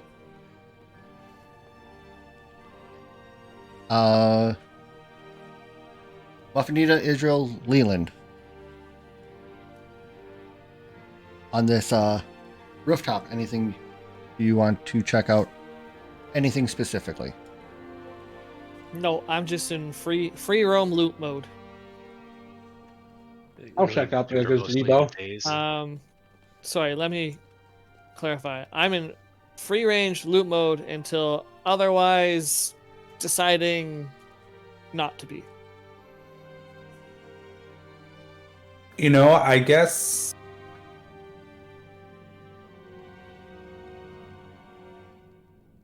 technically if I haven't prayed or meditated yet, I could theoretically spend an hour to do that. Yeah. I believe you can do it at any time. It just requires that amount of time, but I think to fully restore, you have to take a long rest. No, because it's only like I only get them once per day. No, I meant to fully restore your spells. Even then, it's still only an hour. Oh, no. I mean, you take an hour to pray to change them, but you're limited on how many you get in a 24-hour period between long sleeping, basically. So, like, if you burned up half your spells, you can spend an hour to change the ones you still have slots for. Nope. Not with divine spellcasters. Oh. Divine spellcasters once per day get their spells back. And so that happens when they spend an hour meditating or praying in silent contemplation. Oh. So if I haven't done that yet today, I can do that and get my spells back. Oh, okay. Usually it's when you take a full sleep, like, for things. That's your, like, end of day thing. Yeah, typically, yes. But if you're, like, traveling or whatever, and you haven't had the need... Like, if we've traveled for multiple days and I haven't had the need to regain my spell slots, I wouldn't necessarily have to use that, right? Well, I guess, yeah. If you haven't used your spells, there's no sense in needing to pray to change them. Right. Especially if you haven't used them. Okay, and just so to clarify wholesale, I will, if I find anything that's like I need or that I would assume is important, I would grab the others to be like, hey, this is a thing. okay. How much would Brillavon find it hilarious if we came back with really fine-looking, unbear pea smelling furniture? deck out the what do they call it? Safe house. All right. Wait. Hold on a second. Alvaro, do you just want to use a dimensional room to take all of the books in the library and start your own? Not all of them. I definitely had the idea that I want to load the fucking bookshelves too. Well, I'm not using that room. No. It Come can on. be part of it. It's communal. Like I'm Each talking of you about, can like, get a wall. His wall will just have books. Listen, 20 by 20 is a lot of space. Like I'm sitting down here and like I'm gonna sketch up. Like we can have like a bunk area. We can have a workshop area for like potions and craftables and like foodstuffs. Avril, We can have roll me loadouts. a Arcana check. While you were saying this, I just outstretched my arms, cock my head to the side, and start moaning like a zombie, and I shamble away to go explore the second floor. Hey, don't you like beds? Or do you want to sleep on the ground more? I just start moaning louder as you talk. You know what? Fine. You can stay and watch. Avril, you are very aware that this could very well be just the lowest grade of this type of ring. Okay, what does that mean? Exactly as I said. Wait, does that mean there are bigger rooms? I want everyone's passive perception. Except Demirius. What is that again? It's 10 plus. So, that would be a 16 for me. Okay? Leland? So So it's 10 plus your bonus? 10 plus bonus. But 10 plus bonus, I think it's 21. 23. 19. Anyone above 20, catch out of the corner of their eyes, the peripherals, as Demirius touches the shrine. At that moment, Levi and I will be back.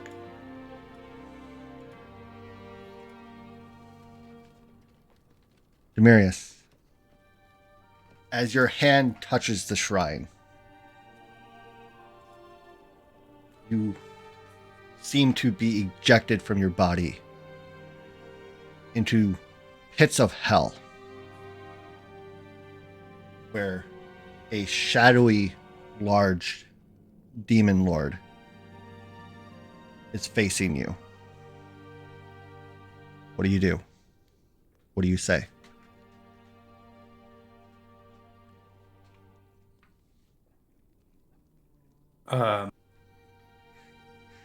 Is it pretty obvious this is Orcus?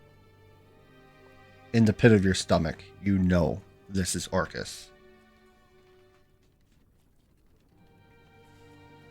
Oh, God.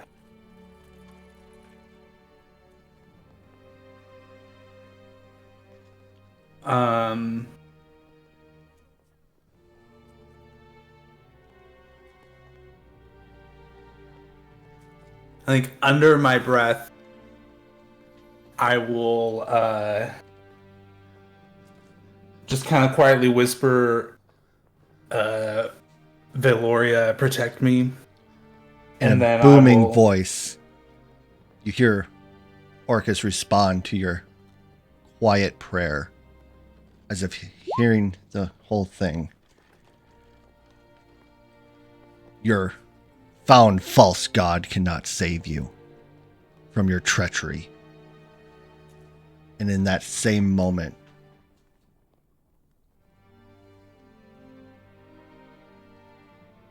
you take 15 fire damage and you're ejected out of the vision back on the rooftop.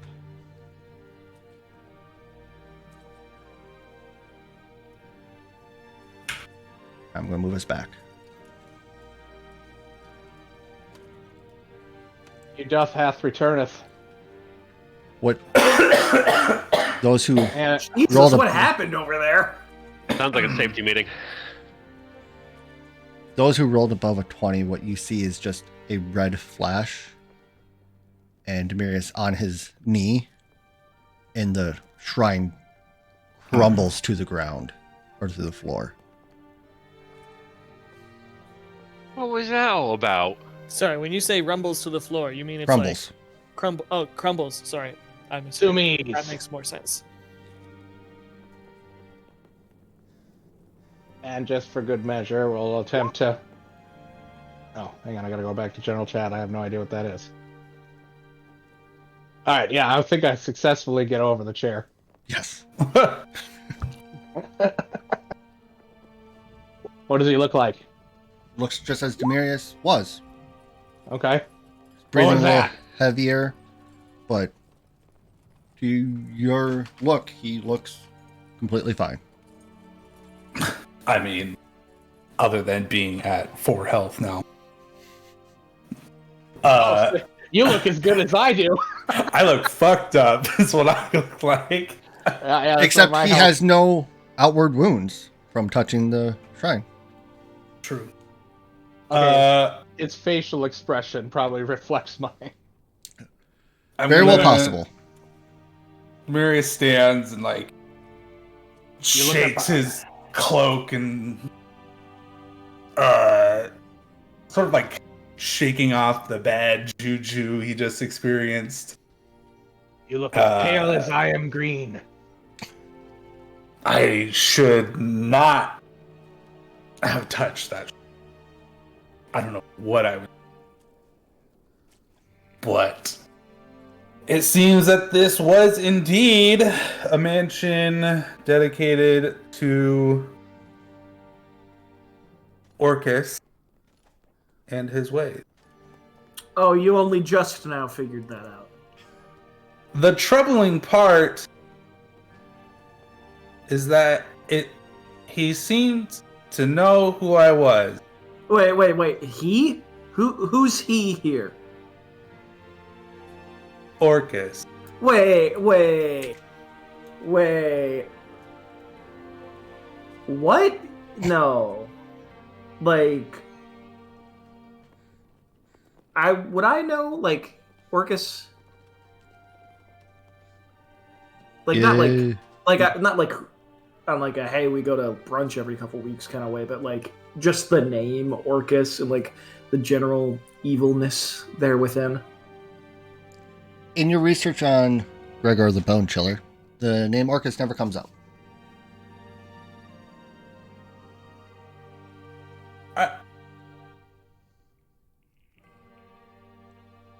I mean, he's demon lord. Yeah, like other than like I would know the epithet. Like, Give me a knowledge Orcus. history, Avril. Sure. Like, I feel like if anyone else knows, Yeah.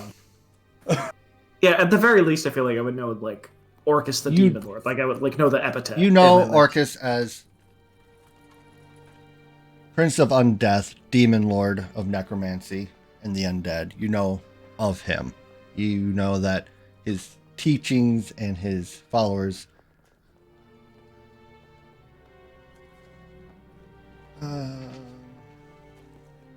So, Orcus, like the Orcus, you know, like the reanimate everybody kind of guy, knows who you are.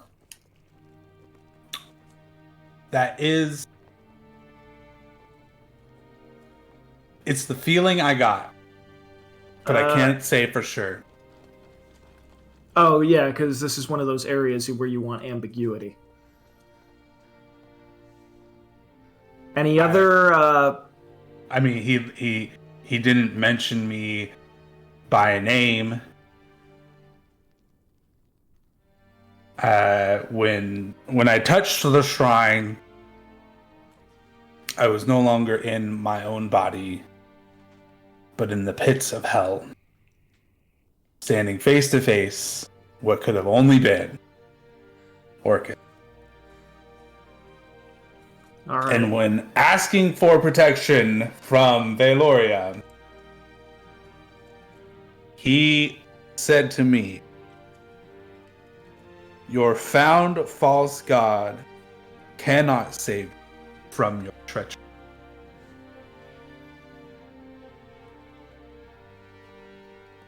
Well, that doesn't sound good. You know, this is the part where I really hate science sometimes, and I touch the shrine. There's no shrine to be touched. It It disintegrated? crumbled I'm to the sorry. ground. Yeah. Alvaro dives into the rubble and starts throwing it in the air. My turn! I paid for a ticket. I got an extra hour in the Orcus pit.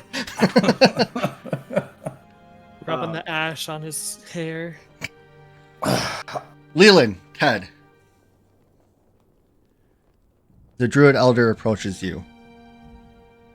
Okay. Solemn, seeing the fight that the pair of you have fought. There's no words that he says, but Leland, he just simply embraces you. I think this guy's one of the elders, right? Correct. I think Leland just leans against him and just like kind of starts sobbing quietly. Just like, we tried. I found all these friends as fast as I could. It's just kind of like nonsensical. It's just like, happy you're safe. We need to get back to the grove. Leland, Cub, you have done your clan mightily proud. Roll an opposed grapple. Leland rubs his face with his arm and just kind of says, does it feel like it was enough? You have stopped their treachery, Leland. That is something.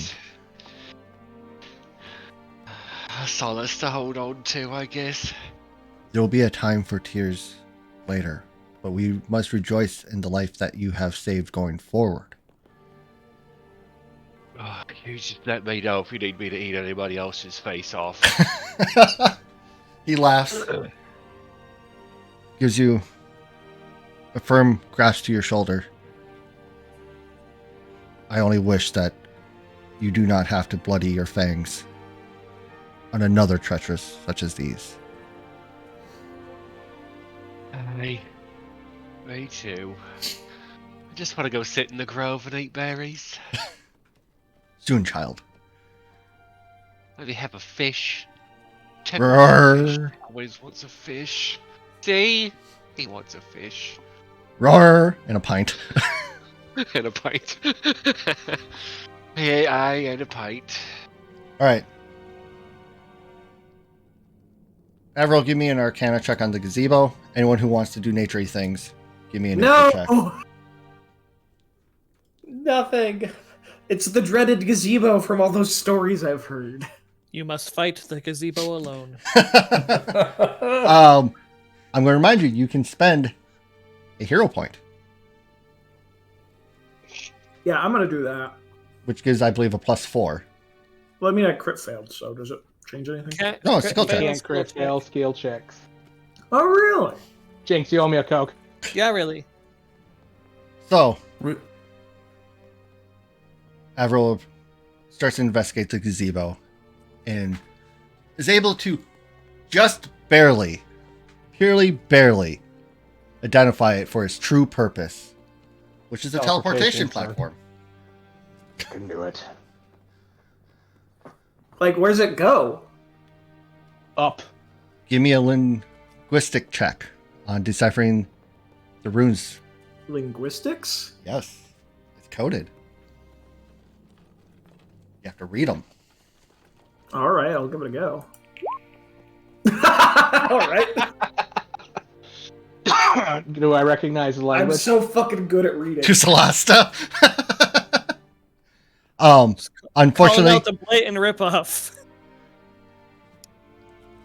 unfortunately, you cannot decipher where it goes. But with your previous Arcana check, you're able to identify that destroying just one of the runes will leave this teleportation pad innate and unable to be utilized. Can anybody else, before I destroy this, can anybody else read this? I can attempt to. I'm not there, so linguistic So check I doubt I at could. a disadvantage, Israel, All right. because you don't know how to read magical runes. Let's go. You still can't identify the runes. No, deciphering the order Well, in you which know they what? You know what I can do though. I could write them down. You can. Yeah, absolutely. Write them down. It will take you a couple of hours to write down all the runes on this. Fuck it. I would definitely be helping with that endeavor. Do they look familiar at all to me? I need to step away. Give me a second. No? Okay. I just have to check. It's weird writing. That's true. You gotta do that one thing where you can randomly understand a language written on a wall. I don't remember learning this, but it says this. I have no idea what language it is, but I do know what it says. Anyone with nature want to check the herb gardens? Yeah. All right. One sec. You mean nature check. If Ted is helping you, do it at advantage. All right. Let's see here. But you didn't know this. Ted's a connoisseur of herbs.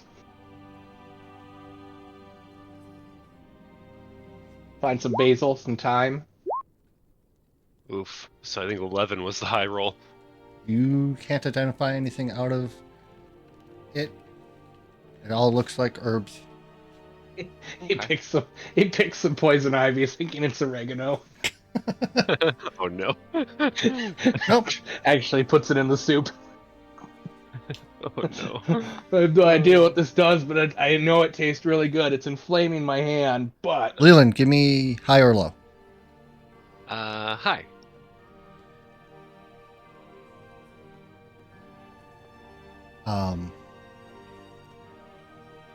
Derek Stormclaw, the druid, sees you poking around and failing miserably. Proceeds to come over and goes, "Child, you need to remember your teachings," and starts to help you point out the more prominent herbs. Yeah. I got distracted by this poison nettle. I was trying to decide if I should put it in a stew, maybe? Give it some Slaps your head. zing? No! Oh, damn it. Oh, right, okay. It takes you a little bit longer to do it because now he's giving you a education lesson while helping you pick it. Okay. Give me another nature check. perfect. So that's gonna take like an hour or two. 17. All right. Through this, you do gather 4 cloud puff, 1 fairy cap, 8 nightshade, and 6 nest stagger herbs. Implied, will you send that to Kith for me, please? All right.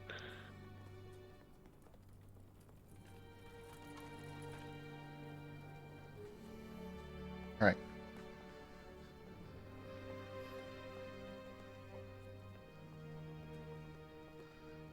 Now that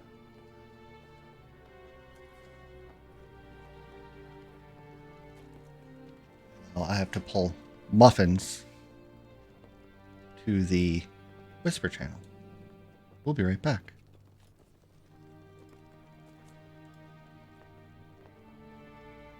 Muffins, you enter that forge room.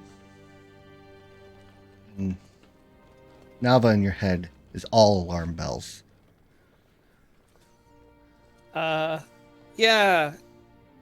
Sorry about earlier. I didn't expect he was gonna spit his tongue at me. I'm still weirded out by that. We're planning on destroying this place. Is there anything in here or anything we've seen elsewhere that can help you? No, child, this place is pure evil. I implore you to, yes, destroy this forsaken building. Yeah, we're going to. I just wanted to check, because, you know, if there's something that can help, it's Not- something that can help. But no, that's okay. Not in this journey. No. Make friends. Keep friends with that Averil. His intelligence might be able to help you when you finally make it to the Great Library, to find a way I to bring me visibly back to my shudder. body so we can take our land back from those industrial orcs of our land. To save what I sigh. woodland is left. Okay. Well, I'll poke around in some of the other rooms and head back to the others. I guess, let me know if there's anything that I need to stay away from. I am always watching. You've done your family proud. I give myself a hug. Depending on how.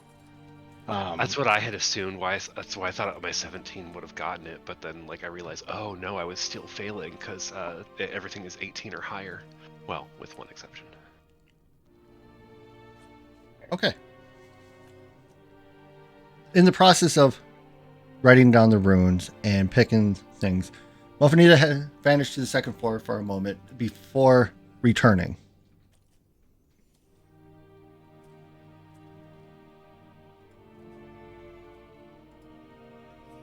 Process of all this, is there anything else you wish to do on this rooftop? I don't think so. And I can immediately see whatever, aside from still making sure I collect all the notes. Between the Or pair of runes. you systematically go around the outside, inside and out. Between the pair of you can get a detailed enough sketch of the teleportation pad. Someone with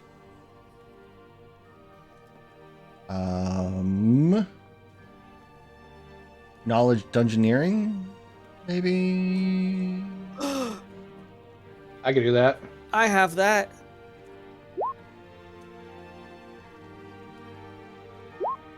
Four. Nope, not dungeoneering. Engineering. I want an engineering. Knowledge engineering. Okay. Wow. No, that's considerably less. I but said that's okay. maybe as I said that. I was pulling up the knowledges so I can. Yeah, 10 was the check. You identify it to be marble in structure. So, you have finished the second floor, or third floor. Do you wish to continue?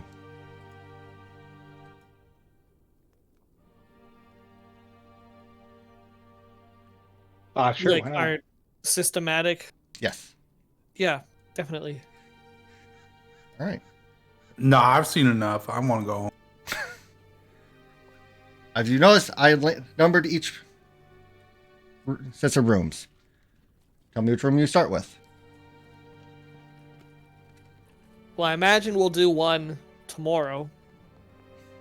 Once we have a dimensional room to then load into. The druid is eager to leave this place. Well, we're going to come back tomorrow Yay. before we destroy it. Ah, okay. 3. All right. 3 is the horrific room which you found Mr. Druid. And in searching it, when you go into the storage room, which is this room over here,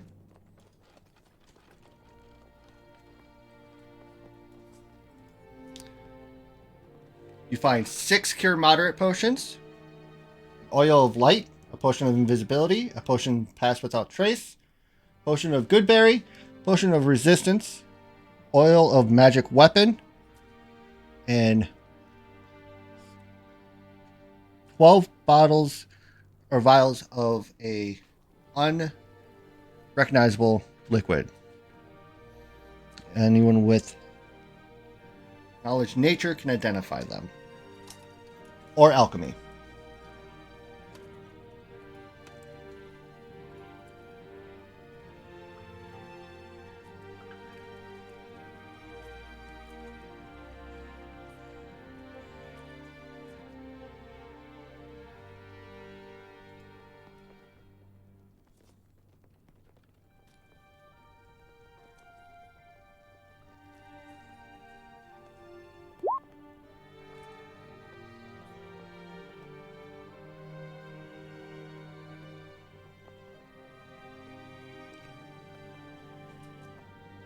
I would imagine our resident cauldron brewer has alchemy, question mark? Or is that a very specific thing? Yeah, he can. I Look return. their check.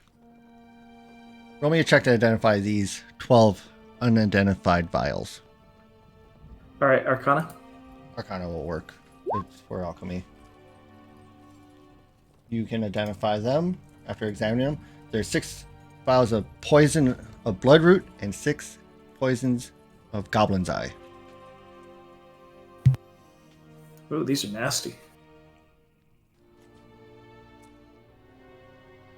And then in the room, which is labeled the dissection room or dissection lab, it is just more of Leland's kin. That's disgusting. They have any good loot on them? I'm kidding. I feel like Leland God damn. probably hanging out front at this point. We're just like, we're not really interested in any of this shit. We're just kind of here in case you guys need help with anything. Or at least Ted and I.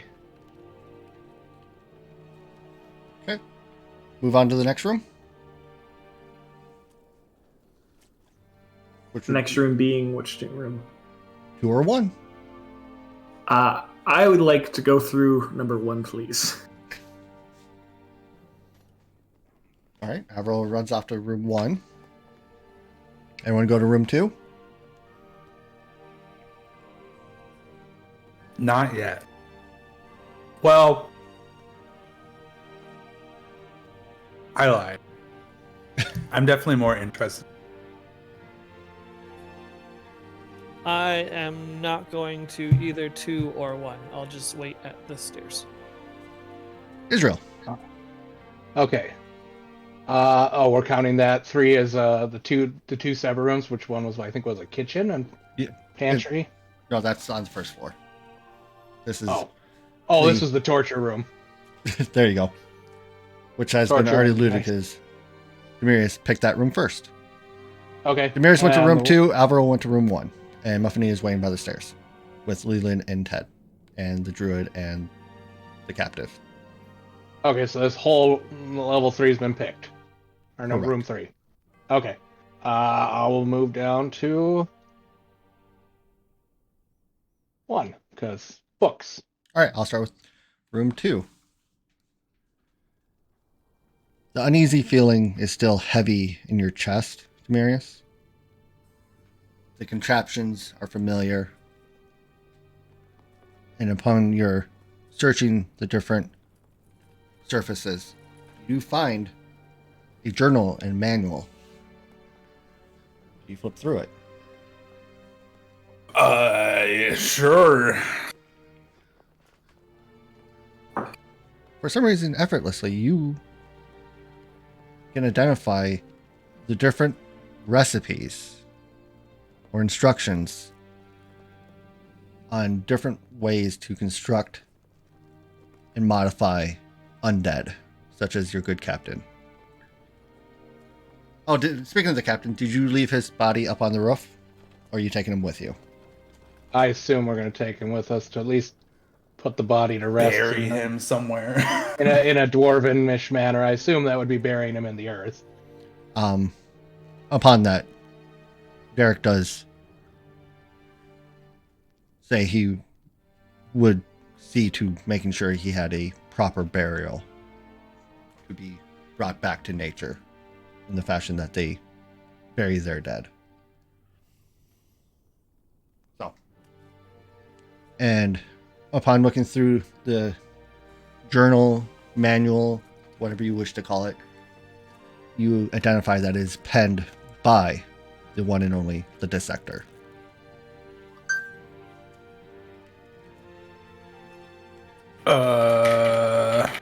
Dark.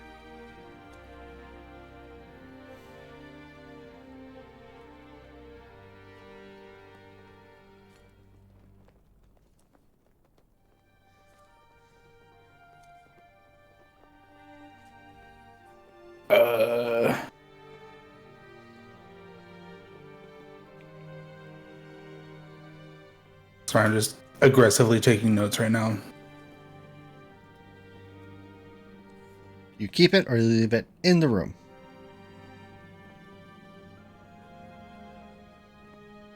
Does it have any sort of information on like weaknesses or ways to undo said things? No, not on your initial reading. It just is purely an instruction manual and recipes on creating, not destroying them. Does it seem like I could potentially use it to, or not, maybe not me, but in the proper hands, could it be used to determine ways to destroy said things? Yes. It could be possibly backwards engineered to help find weaknesses. Then I will hold on to it. All right. In the library, the With the scouring. wrench. Huh? With the wrench. Between the pair of you, mostly Avril, knowing books that he's looking for. It seems to be a lot of books in good and bad nature, all easily found in libraries, but there's 3 books that kind of lend out, but give me... Yeah, a- you don't have to give me names right now. No, I have names. Give Okay. me both of you roll a perception.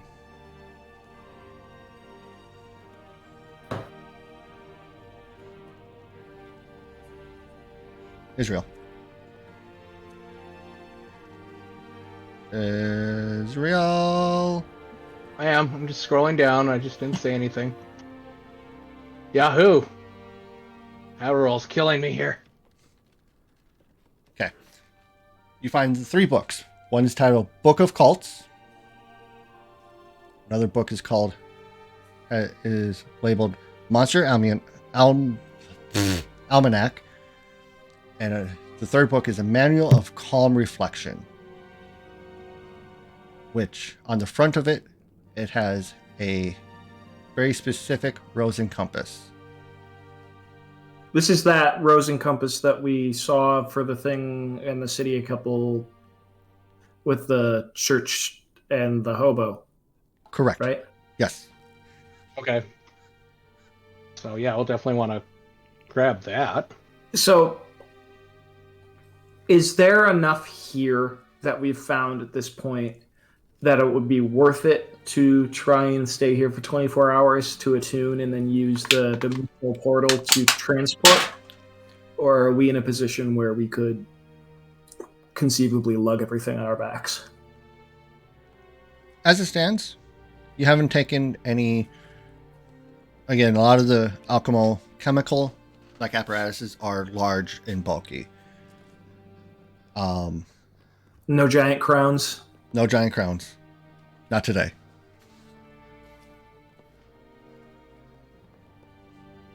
Okay. In which case, I will take the 3 books, pop them in my bag, and then if we do end up deciding that there's enough here to warrant a large attunement trip, I would want to start sorting these books, but I won't waste the effort now. Like I said, as you're skimming through the book titles, they're all books that you know you can find in libraries. There's no like forbidden books that you found in here. Yeah, but if I'm establishing my own library...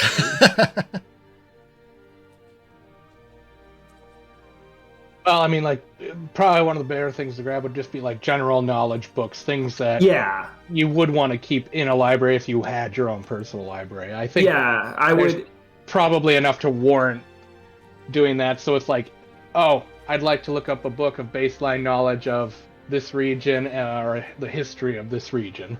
Yeah, I would say sort into 3 piles.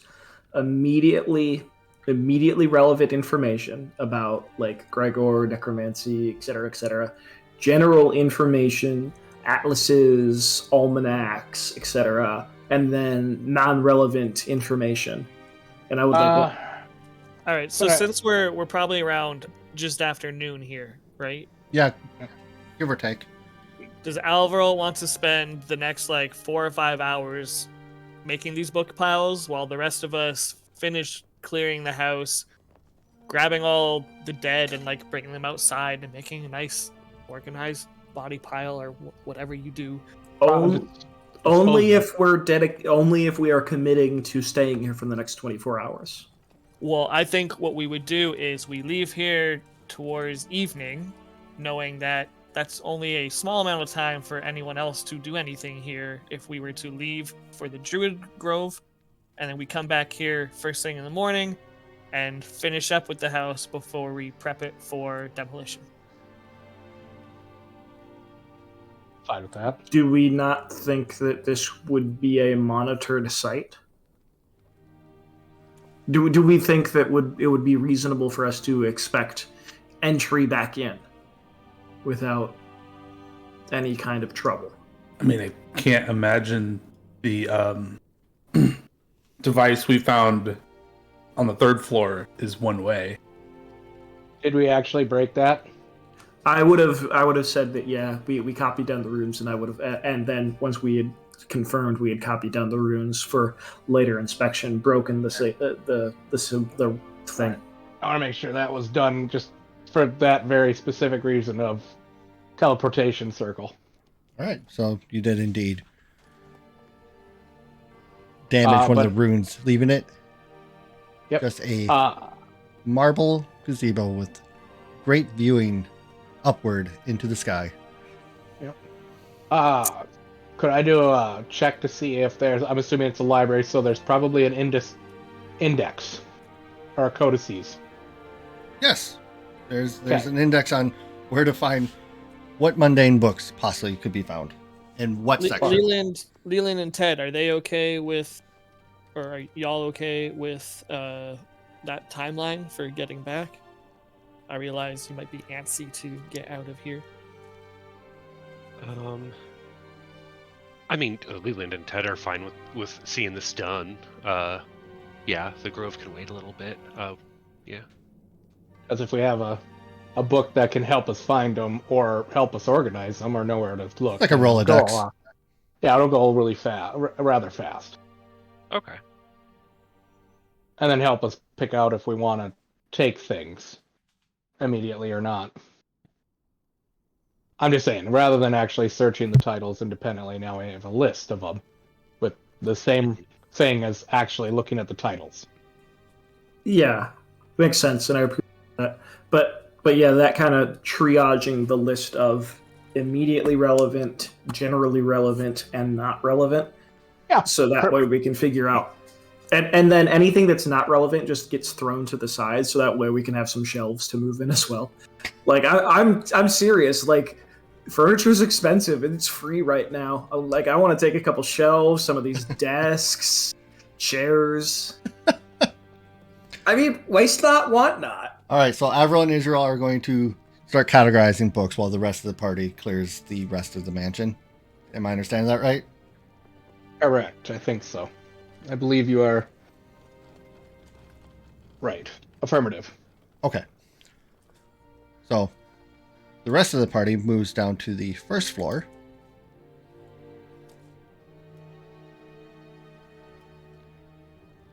Once again, things are numbered.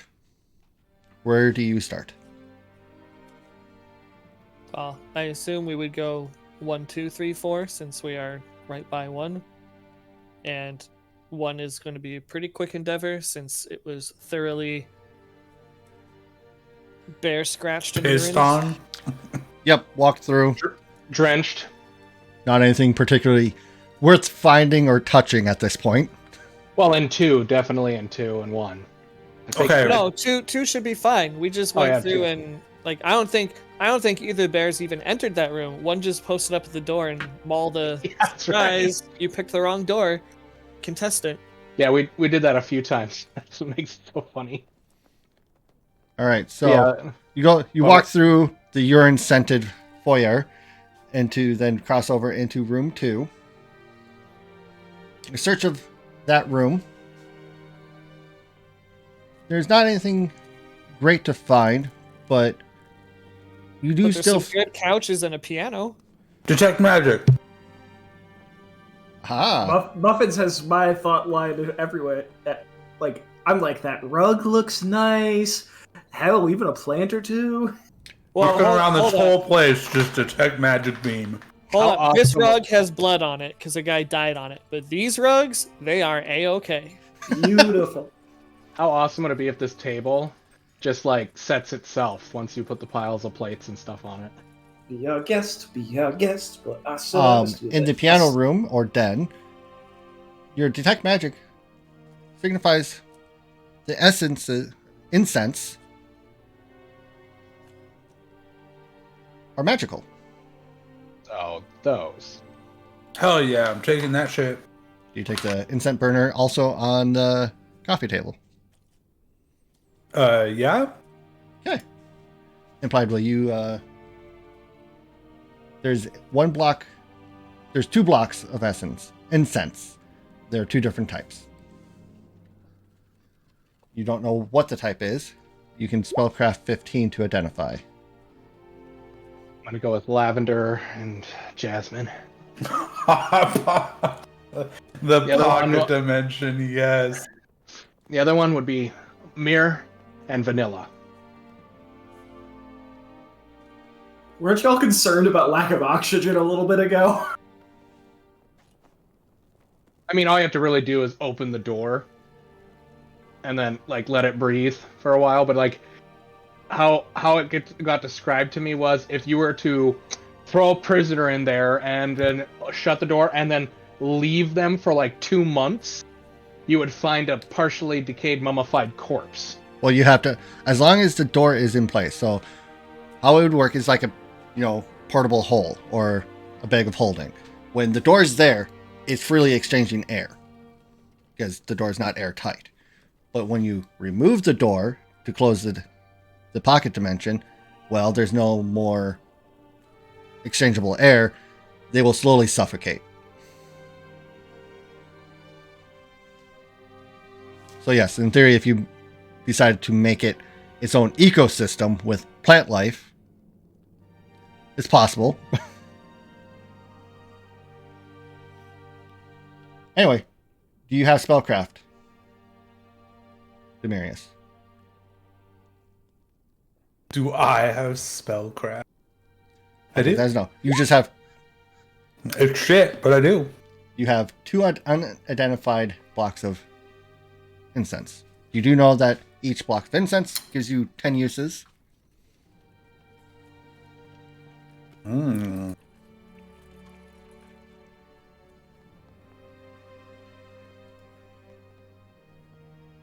But in the process of being in the room, you feel the smell of the incense that was burning while you're gathering and searching. Reminds you of old tomes in a library.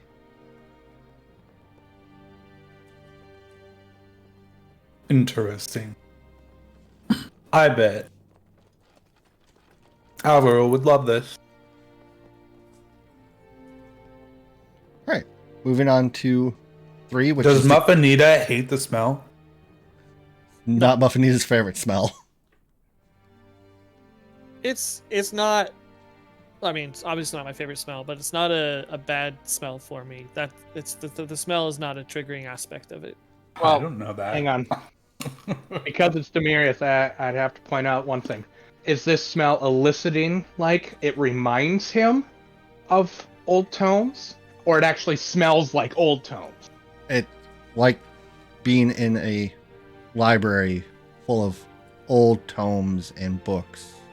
'Cause I'm saying if it had been a past memory he doesn't remember, they were burning this incense in a room of old tomes. That's the smell elicits a response. So it could be like blueberry jasmine. No. And that's what he associates it with. Or No, it just it literally smells like an old some- library. Oh, okay. I just wanted to clarify that. The dining room, kitchen, and storage. The storage is filled with dried goods and a pantry. The dining room is a fine table, easily able to have a seating arrangement of 6. Art and rugs,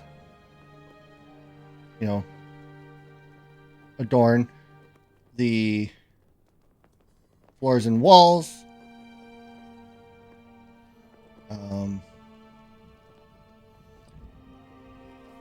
Those who, as you examine, the food and the wine that you do find seems to be on the finer side of things.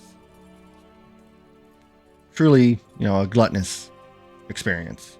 In the kitchen, nothing, no particular loot that stands out. And then moving into the room 4, which is the garden and or greenhouse. So, Muffinita and Demirius, you can make a knowledge arcana and a knowledge nature. And I have to do that at disadvantage because none of those are trained, right?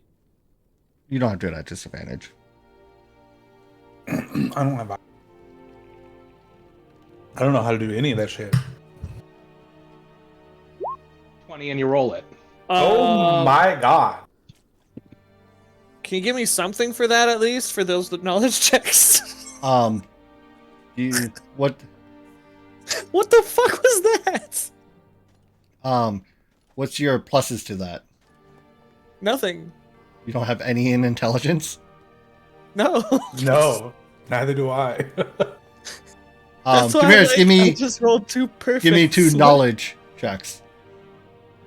What would you ask for? Arcana and nature from the 2 that are not in the library. Oh god, you want me to do it? Yes, I would like them from you as well. I am a box of rock.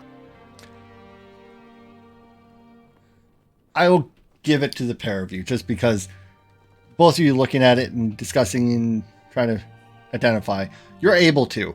It is impressive. Upon walking in the room, the Arcana check signifies the room is magically created as a greenhouse. It gives all the greenhouse effects. It's humid in there. Prime growing conditions for most of the plants that are in here are used to create poisons. And you're able to identify a very specific poisonous plant called a poison siphon tree. It has Wow, that been sounds fucked up. mutated to, instead of in a form of a tree, to be in form of a bush instead. And that's this one right here.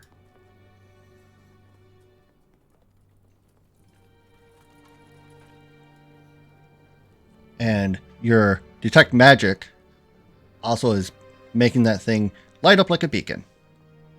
Oh, a magical bush?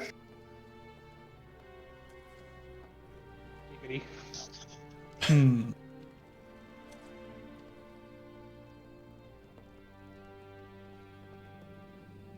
I'm tired of touching. I don't trust.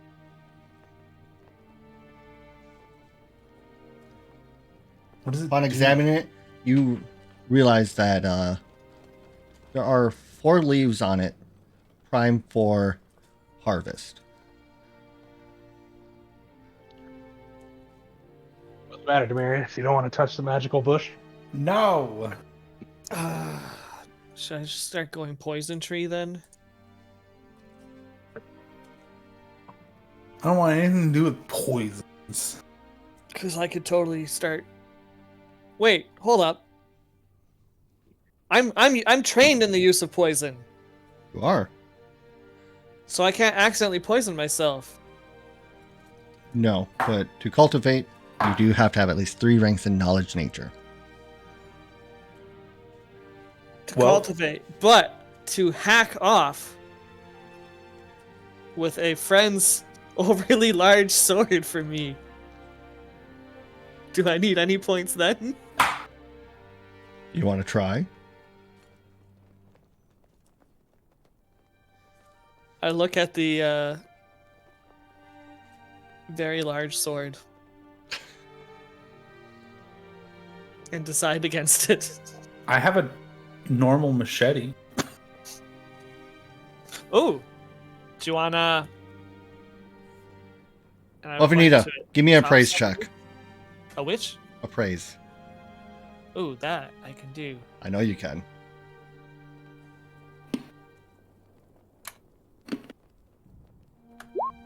Boom.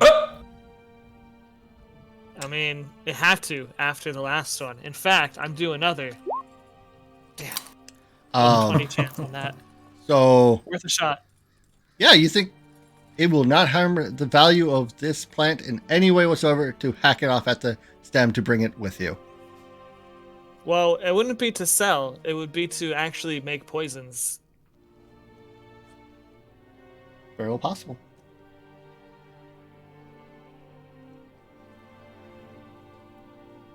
Your check in knowledge tells you you don't have the ability to harvest from it, but the value, doesn't matter. Hack it off at the bottom, pick it correctly. It's all can cost the same.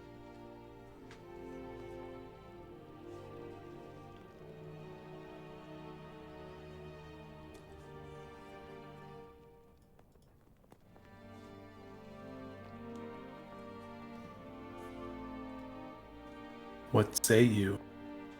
Yeah, go for it. Or you want Wait. me to do it? Wait. If we're coming back here anyways with the big room, we can just move the pots in the room. We don't need to chop it up here. I mean, Examining what is planted in, it looks like it's not very movable. Well, and he said the room itself is what garners it, so unless you know how to magically move the room, your plants are just gonna die. the room was created specifically to like Emulate the proper. greenhouse. Yeah. I will consider. You know, you could potentially. Let's wait till tomorrow. Okay. All right.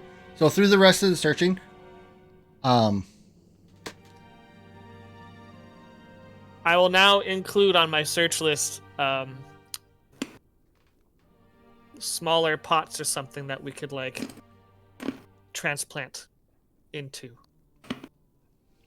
you don't need you need a sizable pot, but yes, we'll keep that in All mind. those planters on the third floor. Yeah, there's some planters on the Repurpose third floor. those.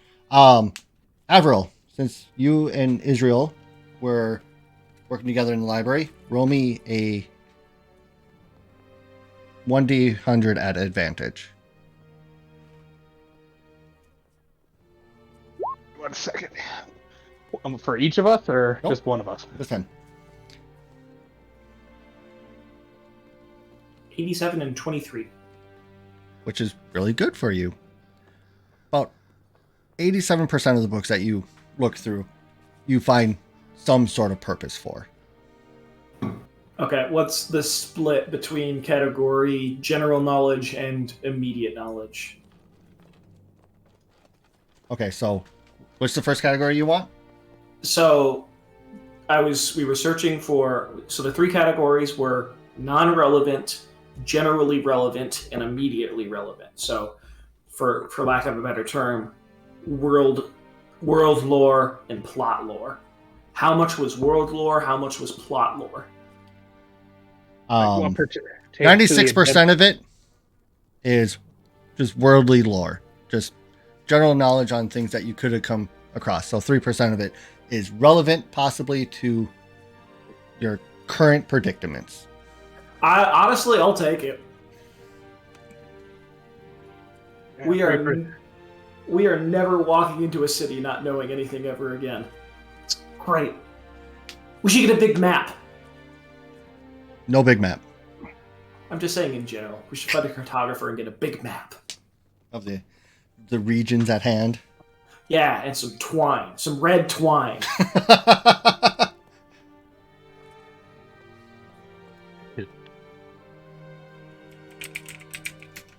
We gotta start making a game called Where in the World Are We?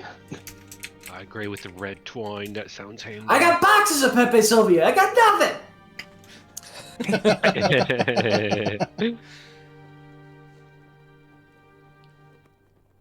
But Yeah, I thought we were even gonna- still, the books at hand, with some carrying them to the coach and horse at the entrance, you could bring a majority of the books with you. I would say probably of all the books that you want to bring, you could easily bring 80% of the books with. Well, the idea is that we would come back the next day. I'm just giving you options. Guys, I think he's going to try and destroy this mansion. I might. Well, I'm paranoid. we'll just All right, operate I on will- the assumption if we can take it, why not? All right, I will take, at the very least, the immediate or plot-relevant 3% and keep those on my back, because those are irreplaceable, as far as I'm concerned. I'll spend time before we decide to leave just, I guess, transporting books. Keep into the buggy or whatever it is. Yeah. And a reminder, you guys also have mounts. Yeah, you're right. I could load up my goat because it's small enough to travel through this house. Yes, it is. Through the Sure. process of looting, I will help Implied get all the loot from the corpses as well. All the Wonderful. cultists. Oh, hang on. I think I have rope. Could we transport some of the actual shelves down to it and then load up the shelves onto the thing? Yes. Okay. Forethought.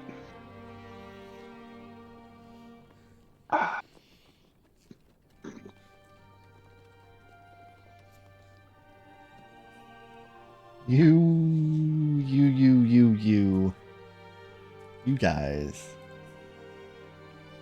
We're going to have to hire an extra-dimensional contractor. Have a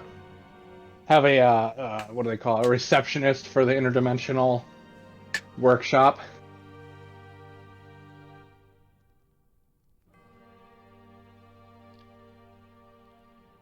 So, you're tying bookshelves to the side of the buggy and loading them up with books. Am I understanding this right? Well, I was saying in the sense of emptying the shelves, using them to tie them to the goats so they could be transported out. I'm assuming the cart has a flat bottom at some point where we can just set the shelves in and load them up again so that we can actually have somewhere to store them, not just in piles of books. Okay. Because that's uncouth. Yeah, but also a lot of extra work if the idea is that... Because, like, I would just pop the door on a wall in the library. It's a lot... I'd rather move things once than twice. I mean, fair enough, but what happens if you come back and it's filled with a bunch of... I don't know. Then we're carrying the most plot relevant. Like, they're on my person. All right, so I'll the use plus of the up books time. are down in the foyer, waiting for transport the next day. Okay. All right. You load up the bodies, any loot that you've decided to take now, and you take the horse and buggy away towards the grove. Am I understanding correctly? Sounds right. Yes. Do I find anything to feed said horse? Like, and looking around, I'm assuming probably in the immediate front area there might be like meal or whatnot for feeding said horse. There's some grain and hay in the area. Okay, I mean enough for us to do what we need to do and take like a supply big enough to take us back home. After we go to the grove, come back ideally, and then leave. Okay. Properly provision the propulsion system. All right. Everything is loaded. At your where. And Right, you guys? proceed to Mhm. travel through the woods to the grove. Takes you about a couple hours to get there. Between the three druids. I'm going to assume you're going to need that because where we're traveling, a cart isn't necessarily paved for. That was more ominous than I wanted. I was gonna say, damn, what the fuck's happening in these woods? I was gonna say, That was way more ominous than I Like, what wanted. just happened? And then What the fuck is the grove? it's destroyed now. I mean, yeah, we kind of knew that if the people were still. Turns away out from Ted and Leland were the bad guys after. it. Welcome to the Bear Claw Grove. It has walls. There's wooden walls, but yes, trees. Oh, well. I'm not judging. Just kidding. As you enter, you're Oh, greeted sweet by home. Bittersweet reunions. humans and elves alike, and you're welcomed into their fold as if you're all family. Oh. Upon entering, your plethora of mounts are taken to a free range kind of stable situation and cared for.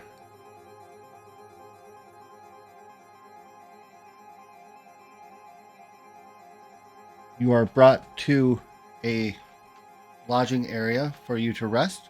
Leland and Ted have their own home that they can go back to. The structures are mostly How big is wooden. my home? Big enough to fit you and a bear. Is it big enough for me to invite everybody over? Big enough. It would be cramped if everyone decided to stay with you. But Okay. Oh, it's a little tight, but you guys are welcome to stay with me. Is there like other places they can lodge too? yes, they're given their own access to their own place to lay their heads down when they decide to. It is early, mid-evening. We'll call it like 7-8 o'clock range. So the sun is just setting, or has just set. That mud hole right there is Ted's herb garden. I keep telling him he's got to plant seeds if he wants an herb garden, but Ted never listens. Ted rolls around in the mud hole. Yeah, I think he just likes it like this.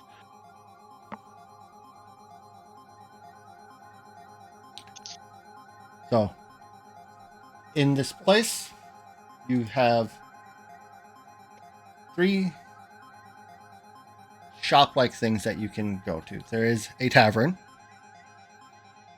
There is something that resembles a blacksmith and something that resembles a general store. So if you need to resupply anything, the evening is yours to talk or do as you wish. I would probably spend my evening reading some of those quote-unquote plot relevance books. And Okay. making notes. Noted. Muffinita, Mm-hmm. you're going to help read books, right? Nope. Never gonna happen. Muffinita, what do you wish to do? Nothing really. I'm good to just rest up. It's been a long day. Demirius. As I see Alvarol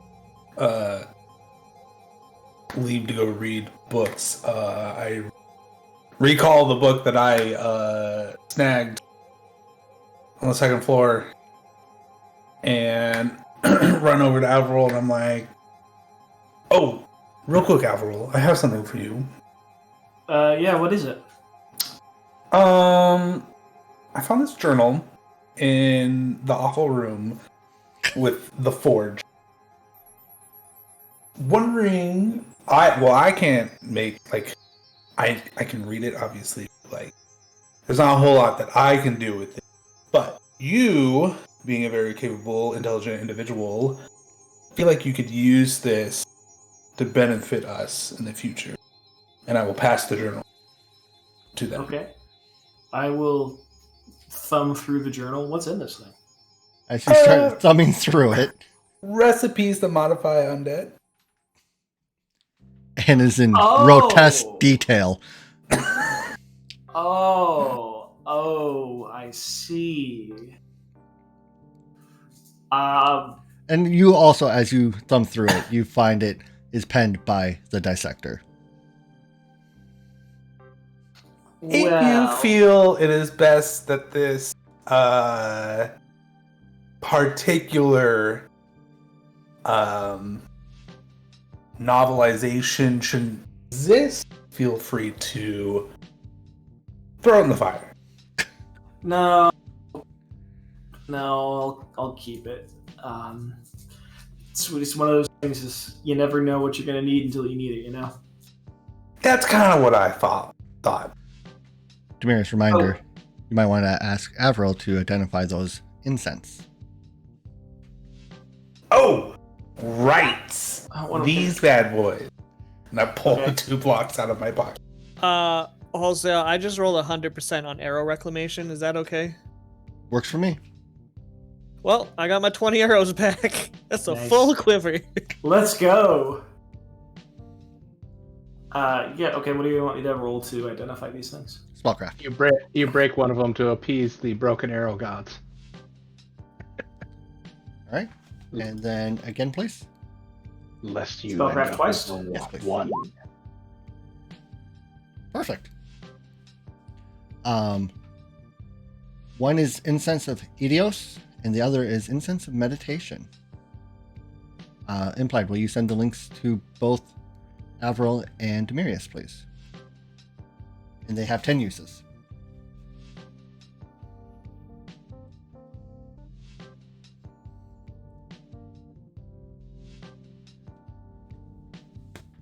Leland and Ted, how are you spending your Hi. evening? As the evening I feel like we progresses, probably have a lot of people that we need to talk to, so Well, I feel like a lot of people are coming to you and praising your efforts for the clan. Oh, thank you, People thank you. are coming by and bringing implied. Will you send? Oh no, you heard me. Never mind. It's the Midwest treatment. People are bringing you food and things to. My goodness.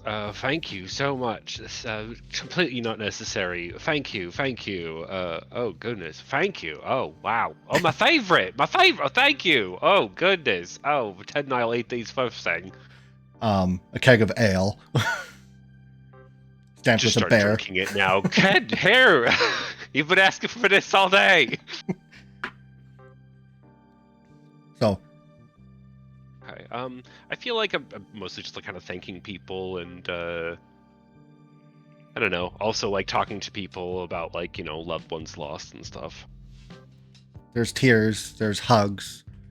Your evening has become quickly occupied by your kin. Okay. Yeah. That sounds. That's as they would want it, you know. Reuniting with everybody. Okay.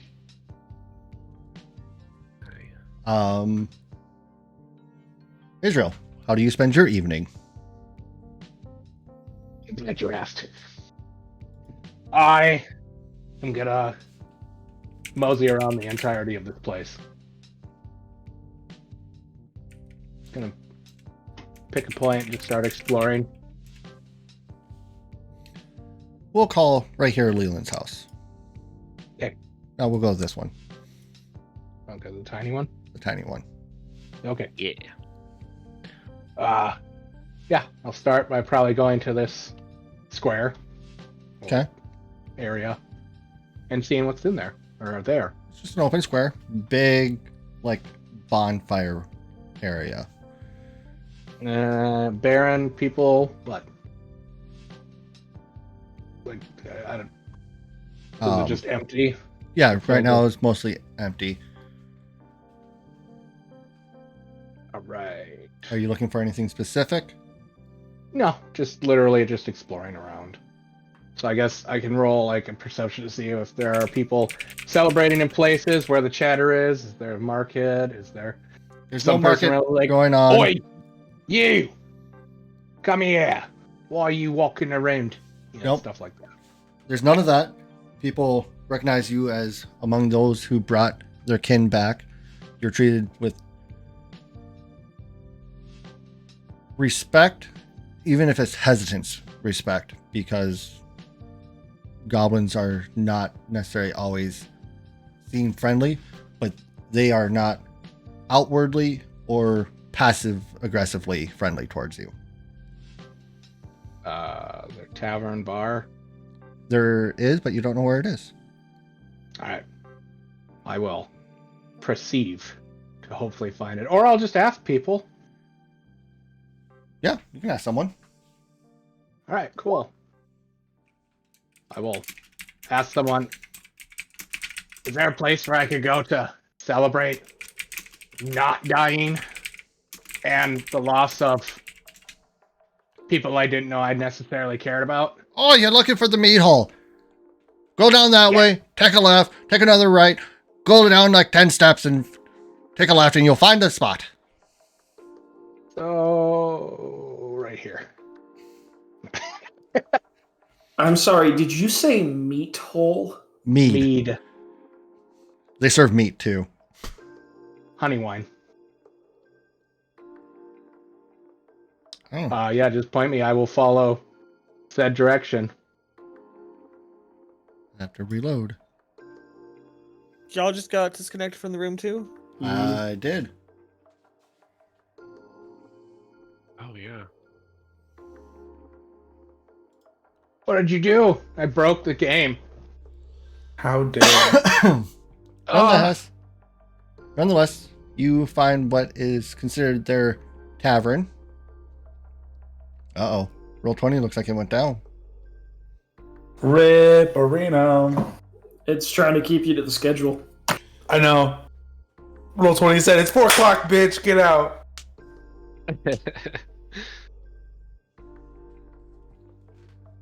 Guess we'll have to do the rest in our imaginations. Imagination. Well, luckily, there's not a Not whole... theater of the mind. None of us like Uh-huh. make-believing here. You find what they call the tavern, or the mead hall, and it's on the wall. It's in a crude sign. It says, Jones Homely Home. I will go into said tavern. Randomizing dice rolls, sort of. It's an odd thing to say to a player. That's what Roll20 just said to me. It says mapping dungeons now. Anyway, it is adorned with mismatching chairs, tables. Nothing really matches in this place. But there is a human woman on the back and behind the bar. Seems to be coming back. Yep, I'm back up and in. Looks like everything's still in order. What do you do, Israel? I will go up to the bar, and I'm assuming they're normal sized stools, so I will climb up to the top of one of the stools. The woman looks at you and goes, "Oh, welcome in, honey bunny. What can I get you? You came back in with Leland, didn't you? Yes. Well, you don't tell me anything. I'm going to get you something special. You just wait right here, okay?" I'm gonna look at her with a positively fun face, but I'm gonna follow it because she just said exactly what she said. You don't tell me anything. After a little bit, she comes back with a great big tankard full of ale. I mean, Aid. there's nope, an ale. Full, there's normal size tankard for a normal person. Well, this is double that size. Okay. And that's what you get. And Something I could probably legitimately stuff half my body in. Got it. just about. And she sets down a venison stew with potatoes and some venison jerky and a couple of venison sausages. And then comes back with a sweet berry pie. All right, let's see here. Yeah, you have your fill. You need more food, you just let me know. Joan will make sure you're well and taken care of. Okay? You get grown boys like you need to eat a lot of food. I don't know. I have no idea how to answer that question in this sense. Do you so drink the whole tankard? We'll go fortitude. There we go. Fortitude to consume as much of what was arrayed in front of me. As human.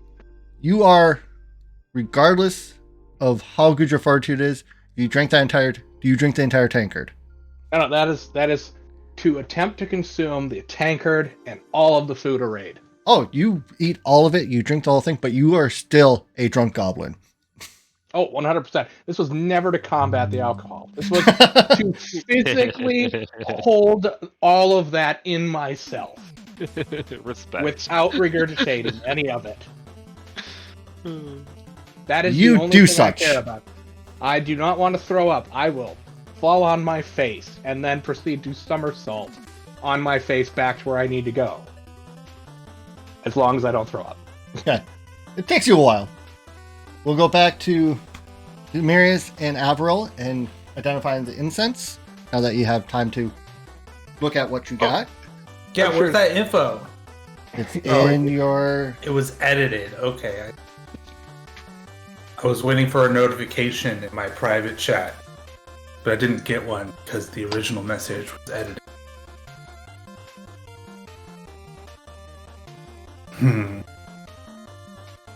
Wait, where's my character sheet? I'll have to reopen it. So, now that you've identified, any more you two would like to discuss, chat, do? The only other thing, I would point out the book that has the rose and compass thing. You recognize this? Seems like it might have some stuff in here for you, or relevant to your stuff. Does it look like it's relevant to my stuff? It is definitely the symbol of your deity. I would love nothing more than to read this book. Trade you. Trades. And And when then you're done, it'll go into the yet to be christened Nosau Library. okay. It is a Sounds manual of calm reflection, Marius. Implied, will you send that manual over to Levi, please? I feel like I could use that in my life. So,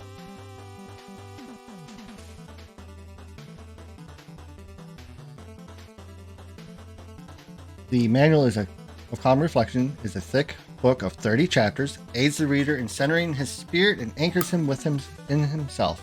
After spending 1 hour reading the book, you will gain a +1 bonus on saves against mind-affecting spells for a duration of that day.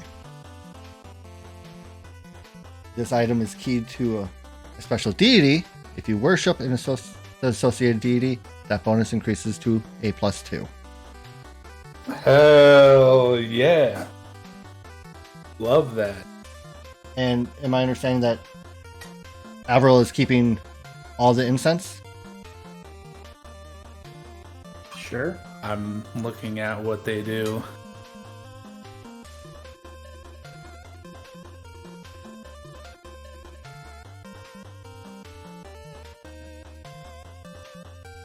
Well, I should probably keep the incense of meditation. Yeah, I was looking at my spell list. I don't have anything that would really benefit from being maximized.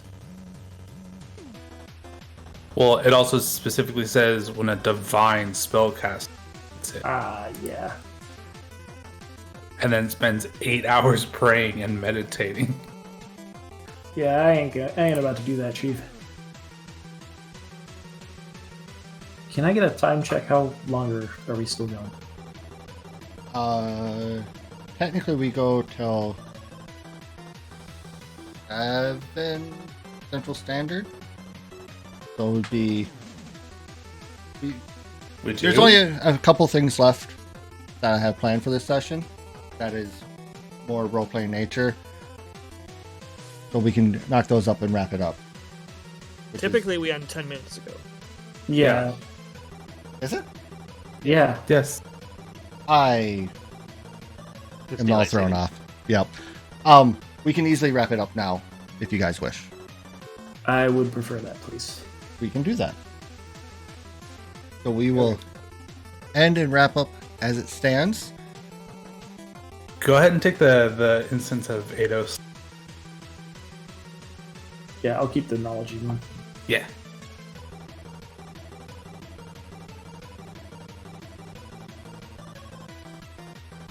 And with Implied and between- I, we will get the full loot for you guys to Oh, update boy. your stuff.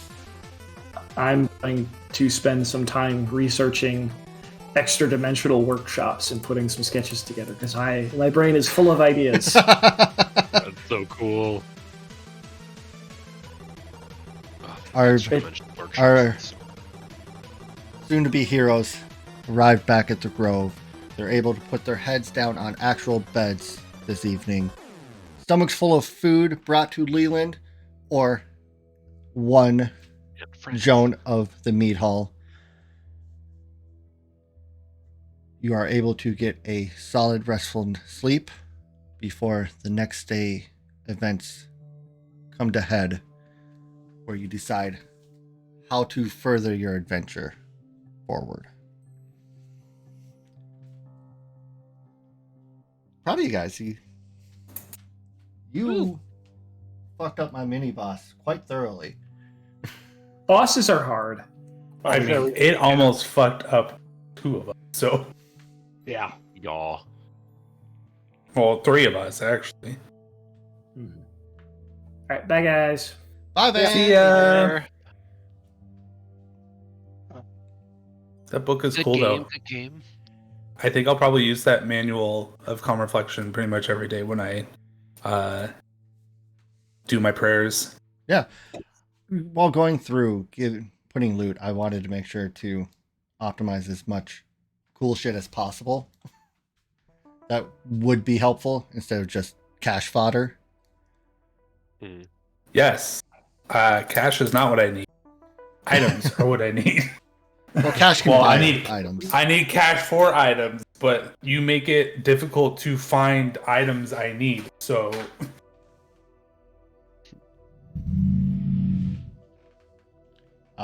Implied at the bottom of Challenging. the dock, I'll start putting together the loot list that can be easily copied and pasted over of all the loot. Which I think the only thing not on the loot are the books, the herbal stuff that was pulled from the gardens, and the incense. So I was tracking my rolls this session, and it was heavily skewed to the right half of the curve as opposed to last session.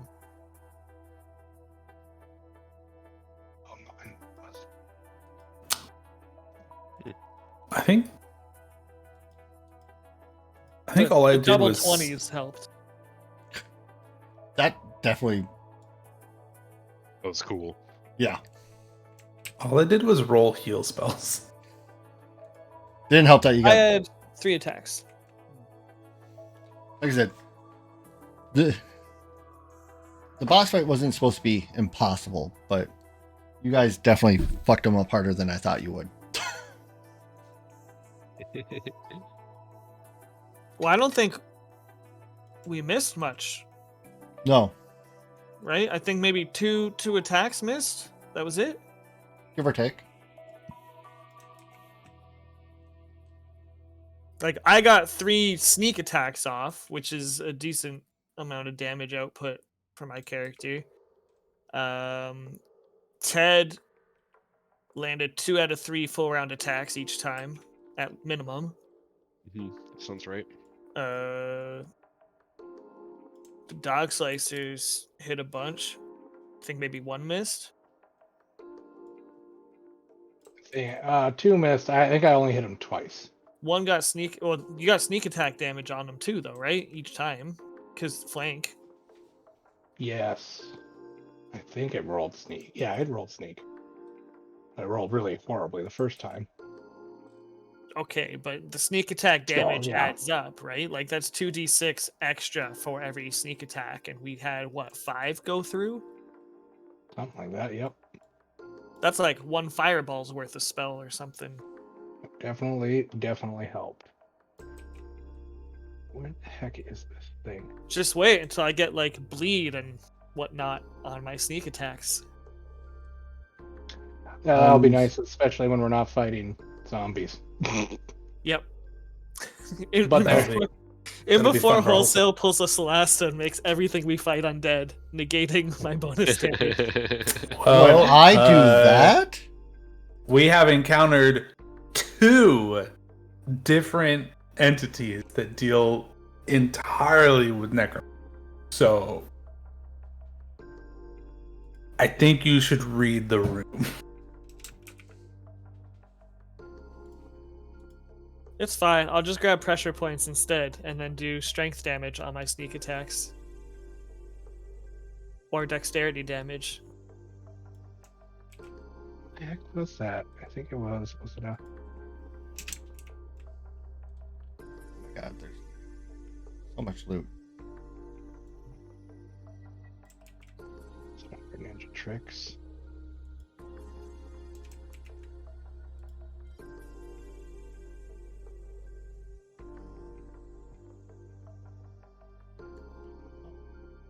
More potions. Oh yeah! Wholesale, what the hell were you talking about when you foiled my plan with that cone attack? Nope. It had nothing to do with the cone attack. It has everything to do with... Hold on. Why is some guy asking me to get feet pics of your feet? What? And It's someone Muffins just texted butchering me it. asking for pictures of your feet. Their name is Muffins, and they said they know you. Is this for real? What? That could be any muffins! What are you accusing me of? Are you accusing me of like systematically hunting down the contacts of every single one of your in real life friends and texting them all day trying to get people to take pictures of your feet? Is that what you're accusing me of? No, I Because wouldn't. that certainly did not happen. And you're saying only 2 people reached out to you?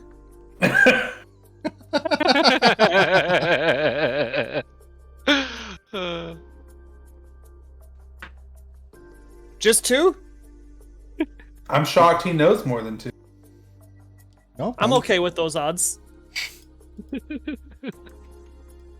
But what I really mean to say is I don't know what you're talking about, Wholesale. I'm gonna go make a snack.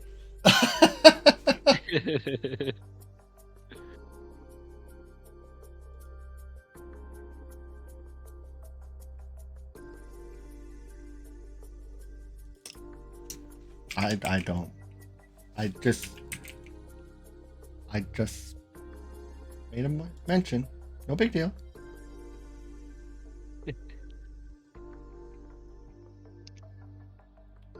No big deal. I'm not saying anything.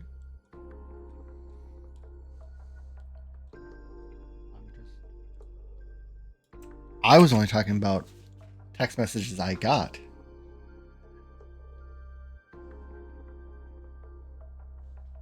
I talked to Mr. Scary Muffin, accusing Muffins is just slander. Hi, Rusted. You're not here talking about my feet. Nope. It's bananas. Why can't I find that stupid thing? Was it really just that fast tumble? I'm actually going through all this loot. And Jesus Christ.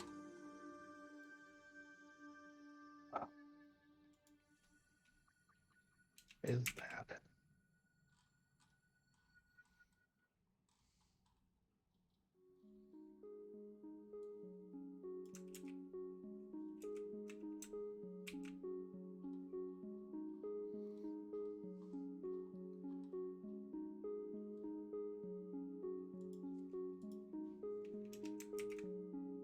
I'm leaving it mostly to you implied, but I just want to actually bear witness on the insanity that this is.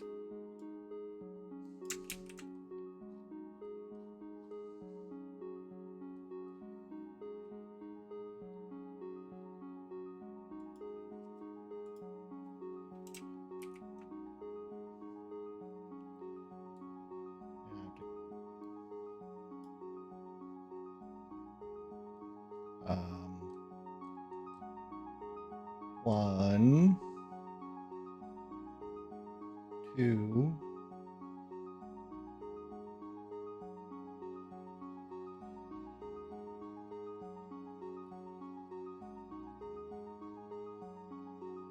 three,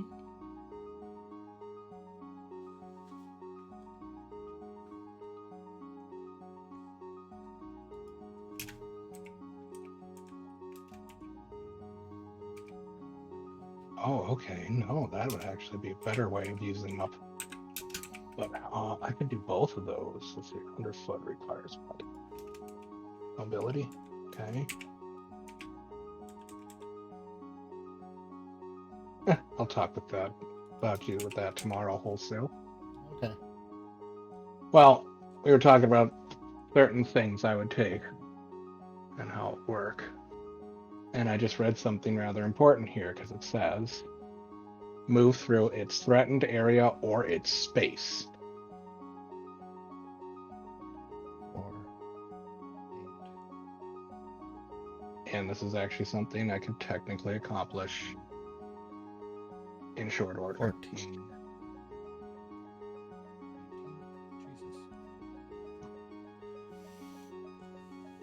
Jesus. One there. 5, so I get effectively 2, 4.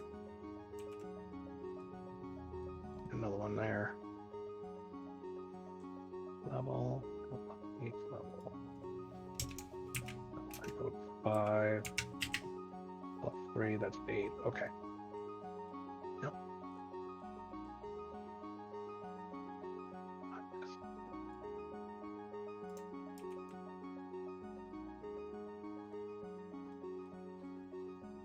Take the 4th level. Yeah. The 7th level.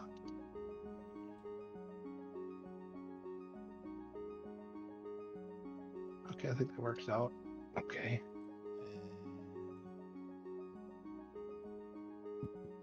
I've got to talk to Levi about that anyways.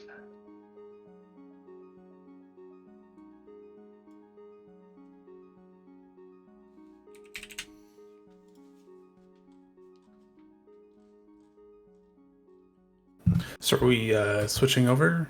Yeah, we probably should. Alright. Did Creamy's kind of just waiting there. yeah, sorry, I was. I suppose while I have you here. Guys. Bye, yeah. Kith. Bye, Yeah. kid. Thanks for playing. Yeah, it's fun. 2 things before you head out, Levi, is what days would you be open? Because not be busy with work or diving. So I'm back. Saturday Okay. evening, Okay. and That way I'm then not pestering. Sunday before this. Well, that actually kind of works out a little well because that's basically how Muffins and I have been doing most of our Sundays so far. But because of work, I don't have time to do, like, Sunday mornings, I'm typically doing all of my laundry, meal prep, yada, yada, yada. I'm still unpacking. So I have very little free time. That's fine. I mean, if you get some, you get some. I mean, I'm also available all week if you happen to catch a free moment. He doesn't I have mean- free moments during the week. GG's, I'm Unless swapping. you're Okay.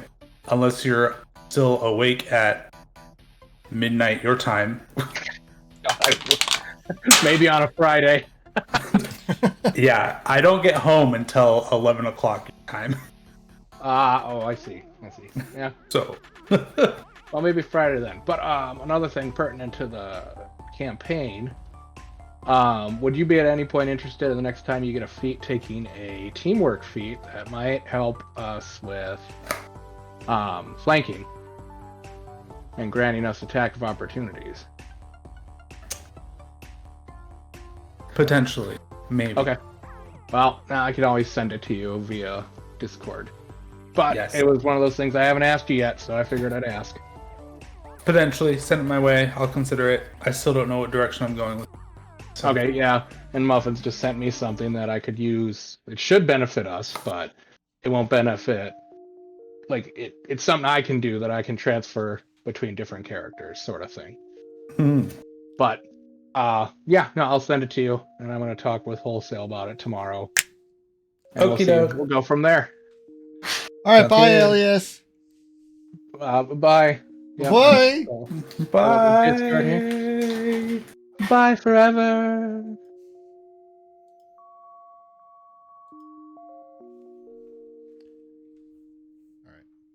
Let me do a thing and a thing.